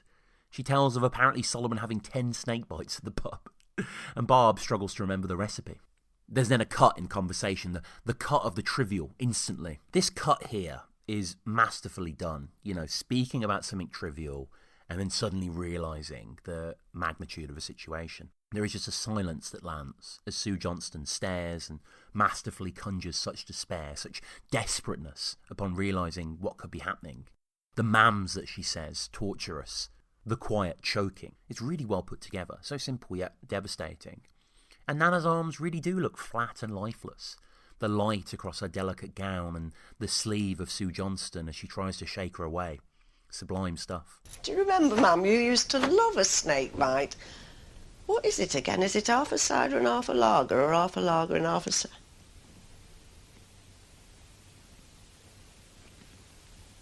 Mum? And a snake bite? Well, a snake bite is an alcoholic drink from the UK. Traditionally, it's made with equal parts lager and cider. If a dash of blackcurrant cordial is added, it is known as a snake bite and black, or a diesel. A snake bite is typically served in a pint glass. Serving a snake bite from separate cider and lager taps or bottles is legal in the UK, despite sources that suggest otherwise. In 2001, former US President Bill Clinton was refused a snake bite when he ordered one at the Old Bell Tavern in Harrogate, North Yorkshire, with pub manager Jamie Allen incorrectly saying it is illegal to serve it here in the UK. The camera then cuts away from this shot, us seeing it from the kitchen, to a wider one, where we can appreciate how Norma looks, and it isn't good. Her head lopped to the side, unconscious and unstirring. She does seem dead at this moment. Barb holding her hand, pulling her slightly. She seems so small, Norma, here, and barely takes to the bed at this point. The mams, Barbara's mams, then reach a point. And isn't it good it's mam and not mum? I mean, I say mum or mom, and everyone is different, of course. It's kind of regionless, but it just adds another strata for me. She screams the mams then, and shakes her hand hard. Mams become Jims as Barb bellows to the ceiling, to the whole house. It's a long, painful scene that is a credit to Sue Johnston and the whole team. Always difficult to watch and always moving. We then break a cardinal rule of the show. The promise of the original concept was we'll never go outside these four walls. We heard about the wedding reception, Jacko's new motor across the road, the other family who were dead rough at the christening. But here we are now, outside the house, rushing behind Cheryl and Denise through doors in a hospital corridor. Feels like bloody Darren Aronofsky over here in the opening of The Wrestler. Word to Randy the Ram Robertson every time as well. It's really kinetic too. They go overboard here, but I'm not saying that in a bad way. It's just really to make that division clear, and it works perfectly. Like, we're so used to these kind of slow stationary shots, and here, there's a lot of action. A lot of characters moving and, charging. Denise and Cheryl almost hit someone in their huge rush. And it's probably the fastest Cheryl as a character's ever run. I mean, harsh at a time like this, but I can't lie, I did think of that. Dave is in the next one we see in the hospital with his removals jacket on. And like Barb discovering Norma, we see him first through an opening, through the window of a doorway. He looks so sad and just kind of gallops forward. Twiggy's next with flowers, and he actually crashes into the cart of a cleaner, apologises and moves on. We see Joe and Mary too. Joe, who we're seeing for the first time and who obviously is still accident prone as his neck is in a cast, a comically large one. Mary asks kindly where they need to go, and the two of them then go along, Mary marching, Joe dawdling slightly and actually going the wrong way, as is to be expected. They eventually get there though, and we see Cheryl completely winded. Ant is then shown, who we haven't seen much lately, but here he is, all suited with briefcase. Nana is still alive though. We're in her room now, and she's on a ventilation system, and clearly, unfortunately, in her final throes. Everyone gathers round the bed like the family gathered around baby David in the second Christmas special, peering down. Dave at the foot looking baffled, Jim with his arm around Barb, Denise just scooching in below her dad, Ant and Mary up top closest to Norma. They all smile as she looks at them, and Norma smiles as well, though I imagine that was quite difficult for her to do. And then the vigil begins. We fade into Barb right beside her, sitting down, and Jim coming in, wearing a jumper and shirt combo, which is very un-him, and perfectly demonstrates the solemnity of the situation. A mournful song plays, Scarlet Ribbons, and we see combinations then of the group keeping Nana company. Denise stroking her mum's hair, Mary looking down sad as Cheryl sits behind her, the ever-constant beep continuing. And Scarlet Ribbons for Her Hair, is a popular folk-style ballad. The music was written by Evelyn Danzig and the lyrics by Jack Siegel. The song has become a standard with many recorded versions and appears regularly on Christmas albums. Joe is shown to be sleeping at one point, laying out along the chairs. Cheryl has her head in her hands the following moment. Twig puts an arm around her, flowers still in his hand. We're then seeing from Norma's perspective as Denise cries and kisses her hand. Dave then fades in, eyes red and raw, barely able to talk. I love you, he says, and kisses her head. Aunt does the same and says goodbye. I mean, it's constant cuts here. It's a very busy moment that's still incredibly tender. And, that's testament to everyone involved. We then get to Jim in the corner. The angle slightly skewed to create a somewhat disorientating tableau. It is, after all, a fraught time where a foundation stone of the family is crumbling. Jim goes over and cries heavy towards Norma, the camera fading to black and back again. And Jim and Norma, their tied histories, they are the programme to me, these two. So for them to share this moment is very sad, very moving. And I like the choice here of this technique. These snatches, these rapid scenes, gives the impression of Nana awakening or being conscious for these few moments and then lapsing back. Barb is then shown stroking her mother's hand and looking directly at the camera, saying, God, look after her, please. In the corridor then we see Ant with his arm around Mary and Denise lying with her legs on Dave's lap amongst the others. A nurse whispers something to Dave and they all get up sharpish, leaving the corridor empty. Nana, it seems, has gone, and the final goodbyes between the rest of the characters and her happen off screen. So, at this point in the original Queen of Sheba, we cut back to the royal family homestead. But however, there is a ton of deleted scenes, as I mentioned prior, so let's go through them one by one. So the first one shows Nana in the hospital. She's lying there with the tubes dramatically shown. Crying off screen, it's Mary, offering prayers and solace. And this scene is devastating, actually. And, I'm going to say this with pretty much all of these, but I really wish this one was in the main run. As you guys know, I adore Mary. I think the character is superb and infectious and unique and a delight. And Doreen Keogh's performance is masterful. And any scenes with Nana and Mary are brilliant. So Mary's crying and she is revealed looking awfully sad and red raw from tears and leaning in confidentially close. Cheryl has her head bowed at the bottom of the bed, gripping the rail at the back. You're such a good friend, Mary says. What a lovely thing to say. And, she really has been. They always got on, didn't they, and respected each other. And, how could you not be nice back to Mary if she's nice to you? And Mary, of course, is the most religious of any character in the show. And she heartbreakingly says to Norma, until we meet again, delivering it with a real pain solace. Then she cries again, breaks, says, I'll always miss you as it fades out. And, yeah, this really hammers home the pain of Norma, isn't it? They've all known this woman for decades and decades. They know her as the mother of a neighbour, but they also love her deeply. Cheryl is up in the next deleted scene. She's faded into, and the way in general that they use these brief scenes is just great and new for the show. She never knew her Nana, Cheryl says, but it didn't matter as I always had you. Again, a lovely thing to say, truly. And also a bit of tantalising history there for Mary and Joe, who both had mothers lost or inaccessible. Maybe Mary's mother was back in Ireland, and probably had already passed. I know this is canon, but I want that Mary prequel, goddammit, with a crossover, meaning she was there at the same town hall dance that Betty was. So Cheryl leans in close, a strand of her hair falling from her head against the silhouette of blinds on the back wall against a teal newspaper. Cheryl leans close, a strand of her hair falling, Mary and Joe beside her. Joe saying not much really, just sad. Mary more visibly broken and struggling, looking bereft and, it's terrifically performed. Bye, Nana, Cheryl says and cries, ending with I love you as the scene fades. On to the next deleted scene, and Joe's here now from the right. Cheryl is seen grabbing some tissues, and Joe, he is a warm man. He's quite taciturn early on, and we see as the show goes on that he opens up more and more, to the point where he kind of has his own Christmas special, in one of the later ones. So here he is, and he leans close. And you may remember when we first meet Joe in the third episode, the Sunday afternoon episode, Jim actually says, do you want to say hello to Nana? Norma's around sort of thing. And he says, you're all right, which I'm sure we can all sympathise with. But his farewell here, it's really wonderfully pitched. I'm not one for long goodbyes, he says. Laughs here, knowingly, winking to her, to himself, to the audience. So bye-bye, Norma, he says, with real grace. Something like a slick beatnik jazzbo would say, bye-bye, Norma, you know. But we know it's just Joe in his slightly aloof but respectful way. He's clearly very saddened as well. And, you know, they would have known each other for a long time. And, okay, Joe's not an old man, and Norma's obviously older than Joe, but Joe's getting on in years as well, Peter Martin. So no doubt he's kind of reflecting on his own mortality at this point. You've got to think, how long did they know each other? So I imagine the Royals have always lived at their house. And I imagine also that Mary and Joe have also been their neighbours. And, you know, we can ground it perhaps back to the kids. So, like, at least a quarter of a century. He's probably known them and by proxy Norma. So it's a long time anywho, and he kisses her hand here, Joe, touches her forehead, and we can hear Mary sobbing and the machinery beeping as Norma is just lying, sleeping in repose. Next up, the next deleted scene, oh man, one with Twiggy.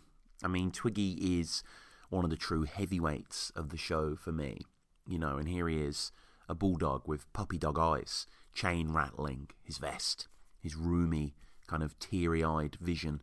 He and Norma, they had a special relationship, and you get the feeling that Twig, as a man, you know, he really loves people, he really cares for them, truly. He mentions a game, and her still owing him money. I mean, oh God, why didn't we get that scene where we just see Twiggy and Norma gambling? We have heard before about, you know, Jim being annoyed about losing money and stuff like that, and, you know, him waking up thinking the immersion's on and whatever.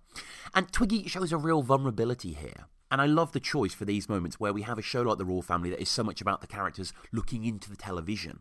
And now the TV is actually replaced with ourselves. They're looking into us, each character effectively delivering directly to the camera. And Geoffrey Hughes is just dynamite here. And again, interestingly, Twig, like Mary, appeals to heaven here. I'll get it from you up there, he says, of the money. And it's nice of Twig to assume there's a heaven, that Norma will be there, and that he'll be up there too, despite all the times he's had to rough people up on behalf of little Lee. I'll miss you, is his final word to her. He kisses her, and it fades out. All right, we're into the next one, and Nana's stirring a little. And we get an interesting take on the format here in these tear-jerking vigils. So they didn't do this in the main episode. And I think this is probably for the best, but I think the ideas of the next few scenes we're going to get into, it still works. So yeah, what they do is, like, as we've seen in the actual Queen of Sheba episode, we have the characters being really sad and mournful at the bedside. But here, we have some Nana narration as she kind of speaks off-screen and reminisces on each of the characters. I think it works for the most part. I think it's maybe a little bit laboured, perhaps, to put into the main episode. I think, you know, they were running out of time, clearly, and these are a bit slower paced, so it makes sense. But really glad they're on here on the DVDs. So we have Dave crying. You know, we see him right up the bed, leaned over, broken, obviously. And off screen, Nana is saying that Dave has been blessed with a loving heart and that she wishes him all the happiness in the world as he deserves it. Dave doesn't really say much here, can't really, just cries and grabs his mouth and sobs and just looks at her lovingly, saddened.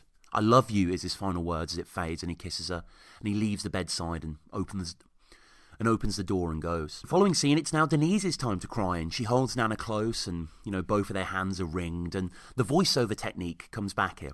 Nana talks of Denise, her first grandchild. Thanks for naming my lovely great-granddaughter after me, she says. She hopes they'll have as many good times with baby Norma as she had with her, which is lovely. I mean, God bless you, Denise, she says as well.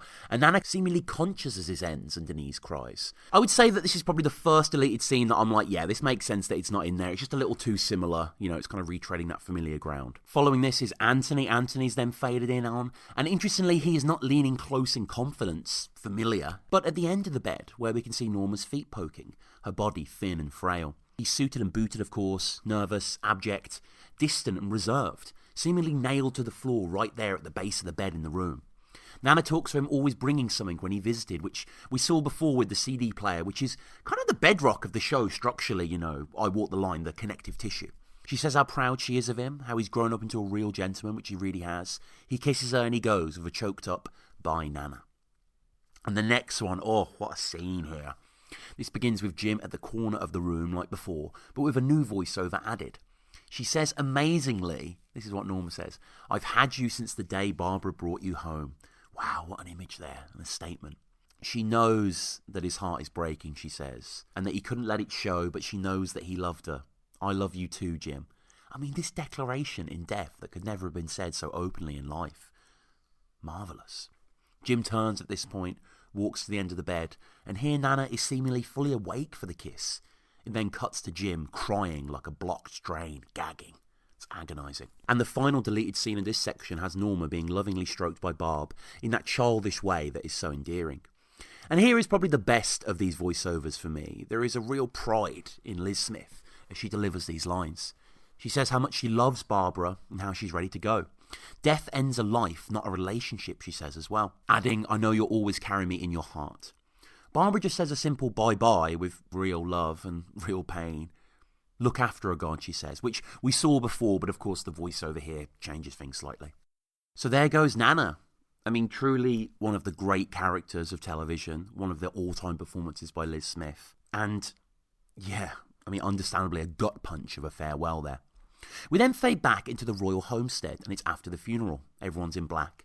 Mary's looking stylish as ever. The camera runs across lots of faces we aren't familiar with, mostly old friends, no doubt. I mean, Norma would have been the type to go to any old funeral. Maybe Betty's here? It's hard to know. Jim is shown in his chair, sad and retiring.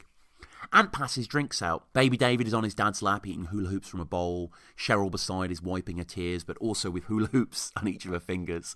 It's a great touch there. And the first bit of comedy we've had for a few minutes, and really shows the genius of the writers as they're able to extract some humour from this despairing moment. It reminds me somewhat of the Only Fools and Horses episode Strained Relations, which is the debut of Uncle Albert. You may remember, so obviously Grandad unfortunately passed away in real life as well, so they got in Uncle Albert, and they have the funeral at the start of the episode, but there's a funny moment where someone takes the vicar's hat, I seem to recall, which is just perfectly judged by John Sullivan.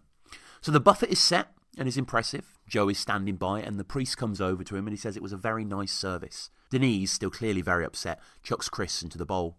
Lewis then hops into the room and collides with baby David, tossing hula hoops everywhere onto the sofa. Ant then gets him to shush.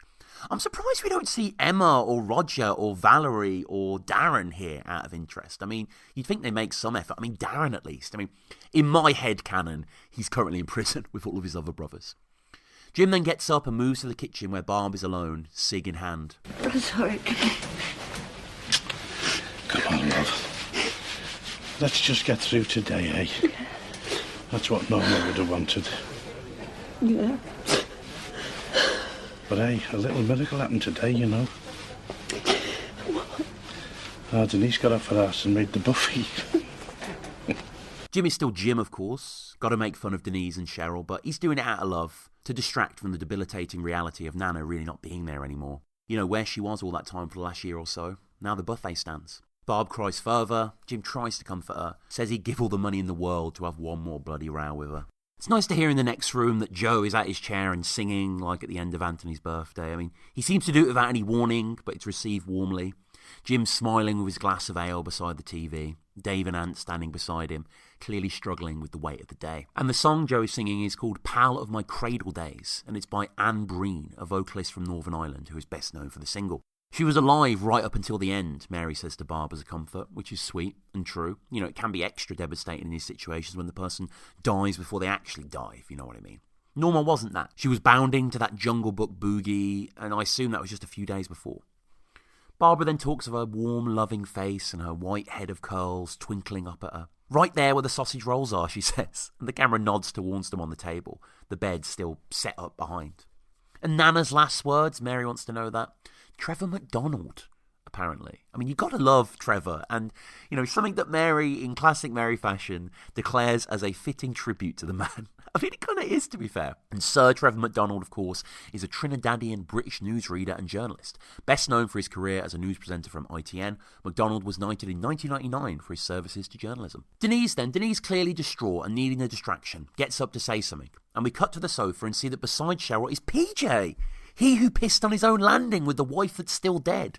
He looks better, actually. Glad to see him here. I like this nod back to the OG series. He looks distinguished, even. He looks well, statesmanlike, like a William Gladstone type figure. His iPod-style hearing aid at full force in his front pocket. Denise mentioned what Nana had said before, that she wanted the funeral to be fun. Denise appeals to Jim, who's roused, says Norma would love to have been here and that Denise is right, then urging everyone to get livelier. And he starts to crack jokes then about Norma Jean Speakman and gets a toast going. Then says that Father Kennedy, who is in the vicinity, has gifted them Norma's ashes and they're getting pride of place in the royal household. And we all know where that is, of course. On top of the TV, no less. Everyone can't believe it. Really is a big step. Ant laughs and Dave applauds. The ice is breaking, with everyone else. I like how when he takes the ashes from the mantle, we see a childhood photo of Norma, aka Liz Smith, on the side. And that is a legit photo. It's one that I recognise from Liz Smith's seminal Dear Betty, her terrific autobiography. I mean, I know I spoke about the idea of a Royal Family book club back in the day when I set up the Patreon, and I will get to that as well. But yeah, if you're looking for something to read, check out Dear Betty by Liz Smith. She also wrote a series of short stories after that I really need to check out. So Jim gestures towards the location of Norma's remains proudly, and everyone is joyous. In the kitchen, we then cut briefly, and we can see three lads under a table, swigging mischievously from a swiped lager can. It's baby David, Lewis, and it can't be little Lee, because little Lee's a lot older than them in the timeline, but it must be one of Twiggy's other sprogs, maybe one of Michelle's, maybe they had one together, who knows. I think I'm drunk, Lewis says, but Jim is quick to shoo them off, laughing as he grabs the can. It's nice to see in a way that nature is healing, the next generations of the Royals. They're still getting pissed together. Good to see baby David too, with his chain prominent, just like his dad. Twiggy then enters the kitchen with a huge plate, says a right love to all the assembled elderly, and stands beside Cheryl, who also has a giant plate. Outside in the main room, we can hear singing of Amarillo. I mean, Jesus, that song was everywhere at the time. But here, Twiggy is asking if Cheryl is still going out with that bloke with the beard. Solomon? No. I really liked him, and I was prepared to change religion and give up bacon for him. But when it came to pork pie, I couldn't make that commitment, so I suppose the love wasn't strong enough. I mean, yeah, of course. Pork pies is a little too far, undeniably. Twig then says he always thought Cheryl was a little belter. And something then clicks in Cheryl. She looks ahead, clear-eyed, realises that perhaps this could be the chance. I mean, we've seen her making goo-goo eyes at him in the pilot, Twiggy, and she may have copped off of him at the wedding, we don't know, but maybe that didn't happen. So here she sidles up to him, gazes, looks him up and down. He looks at her and smiles. It's a tender moment, actually. I mean, we all love Twig, and, okay, look, he's Jim's age, of course, and she's Denise's age, so it's kind of weird on a whole host of levels, but he's better than Derek and Solomon and Slash and all the rest, I bet. And clearly he's going to give you more pork pies, if anything, rather than try and take them away forever. We then cut to Jim, and he has the banjo out, of course, and begins to sing a song that we've heard before. A song that is a classic in the Royal Family canon, and one that Dave and Ant immediately start to jig to. I want a girl just like the one who married dear old dad. Something that takes on a slight new context in light of events. Denise smiles, as does Barb. Mary and the father groove, as do others. Everyone up and around, spinning and dancing. It's a wonderful cathartic release of a scene. And it's nice to see the vicar sipping his whiskey, cheering plentifully. The song then continues and we fade to everyone canned up, having the good time that Norma so dearly wanted. And it just continues on. Twiggy kisses Cheryl as they dance, and hugs Barb, and Denise brings down the Baba Norma to the group. And then we just get a shot frozen in time of the core characters. And this is the end. Denise in the middle with little Norma, Barb holding her hand, Dave celebrating behind, Ant happy and Jim also smiling at the tot. The fundamental characters -1, captured in a split second forever. A triumphant end to the show, and it's only right that we go out on the final strums of a banjo and then into some Oasis. This isn't quite the end for us, however, as there are a few more deleted scenes that we need to go over before we close the episode. So the first one, we're out of the funeral now, and baby David is upstairs getting extensions put on him by his mother. And she's also explaining something to him in front of a mirror that has a sweet picture of him in his red jumper. It means you'll always have someone up there looking out for you, Denise says. Norma is now your guardian angel. She says she'll always be up there. And looking over these proceedings is Barb in the doorway, looking on proudly. Seems a little indoctrinating from my perspective, an intense heaven and guardianship and the like still from Denise, but, it's meant to be a comfort. So Denise then checks with baby David if he has any questions, if he really understands. He says he does because of course he does, and then he asks a question. Can I play on Nana's stair lift? I suppose she ain't using it anymore. Denise says, yeah, go on then. Digests it, glad perhaps that the moment has passed. And he goes out the room, passes Barbara, who is his own Norma in a way, rather kind of what Norma is to the older generations, Barbara is to him and his generation's Lewis and that. And as he walks out, we also see that weird picture of the child on the spare room in the royal stead. Still a bit baffled by that. Quick scene following this, we fade into the funeral party. Dave is given a speech thanking Denise for the buffet, and she gets really bashful over it. I mean, his speech was prompted, of course. And it isn't about Norma, it's about Denise, and it's to congratulate her for doing nothing really. You know, something Jim then picks up on, saying all she's done is open a few packets of something, which gets a laugh. And yeah, the more things change, the more things don't, right? Jim laughs along with the rest of the room, and it's done. Really like this next scene as we get more Cheryl and Twiggy stuff. So we're in the kitchen now. Twiggy with his tie off and a can of Tetley's in his hand, smiling at Cheryl, who is nursing a bottle of something. A young lad at Twiggy's left is unwrapping a wagon wheel and attempts to take it whole, shoving it in. He's called Callum, so it's not little Lee. It's Lee's younger brother, no doubt. Twiggy ushers him out, telling him to go play with the others. He's maybe off to get the can with the young boys under the table. So Cheryl calls Callum lovely, and then Twiggy puts the charms on Cheryl. Says, why doesn't he take her out for a proper date on Sunday? A car boot. I mean, yes, car boots. Love car boots as a kid. A car boot. And then take her to a full fry-up from the Truckers Cafe. That's a proper date too, you know. I'd love to see Twiggy as well in his element at a car boot around his people. Brilliant. Cheryl seems intrigued by the offer, but needs him to clarify what he means exactly by a full fry-up. So Twig gets closer to her now, and she listens excitedly as he details what exactly constitutes to Twiggy a full fry-up. And Cheryl says she'd love it. Strokes her bottle subliminally and subtly, a real beam on her face as she hears it all offered. Twig then talks about one of the other grannies out there, Doreen, because of course he's learnt all their names. She's missing part of her ear, he says, and the glasses keep falling. Her head is lopsided. The two of them laugh. Cheryl says she sounds great. Twiggy laughs with her more, and she says that on that date, the date of their date, she's going to say hell to her diet for a change. And then the two of them clink their Tetleys and Archers. They both just then sup deep. Twiggy drains his can pretty much, and Cheryl steals a glance. Then it's quiet between them, Cheryl cutely looking off into the distance as Twiggy looks at her. The next scene is interesting. The vicar sits down on the sofa between Cheryl and Mary, smiling at his whiskey as he does. Jim is singing on in the back, and Mary tells the vicar that his speech seems so personable. But he's quick to tell her that it's the same speech he uses for everyone. And I appreciate this. The piss-taking of the ceremony while still being incredibly reverent is beautiful. And Mary then comes out of the corker, and it's a shame really that this scene was cut from the main show. She says to what he's just said about using the same speech all the time, she says, "Isn't that the goodness of God, though?" I mean, he made us all the same, she says. And he made my life a lot easier, the vicar concludes. And we saw a glimpse of PJ in the main episode, but in this scene, he actually pops up from across the way. "Father, father," he shouts loudly, and Cheryl clearly quite deafened by this as she's in the crossfire. "What a funeral. Shit hot," he says. His hearing aid as prominent as ever. So yeah, he's irreverent and seems to have actually, whilst he looks more together because you don't hear him speak in the original run, and seems a tad more unhinged here. "The grandmother is always the linchpin of the family," says the vicar, talking of Nora. But of course he means Norma. I mean, he does do a lot of these a year, most of them probably old ladies, so can't really blame the man in a way. Mary does correct him though, looking a little perplexed. And then the final deleted scene, which is a slightly different ending to the original. It's Barb and Denise lying on a bed together, which is lovely, singing together, swinging their feet in unison, repeating what had been sung with Norma. "One Norma's gone to heaven and one's been sent to heaven," it said. They chink glasses and it's just what she would have wanted. Very dignified. Downstairs, though, we cut to downstairs and they're all really drunk, dancing on the floor, downing beers merrily and just grabbing each other and just stumbling about and meandering. Singing "For Tonight Will Be Merry, Merry," which is an old English drinking song, interestingly, about Hammond and Esther. So everyone cheers, "Tomorrow will be sober, for tonight will be merry, merry be." And, you know, then it just sort of comes to the end of what we see normally at the end of the normal episode.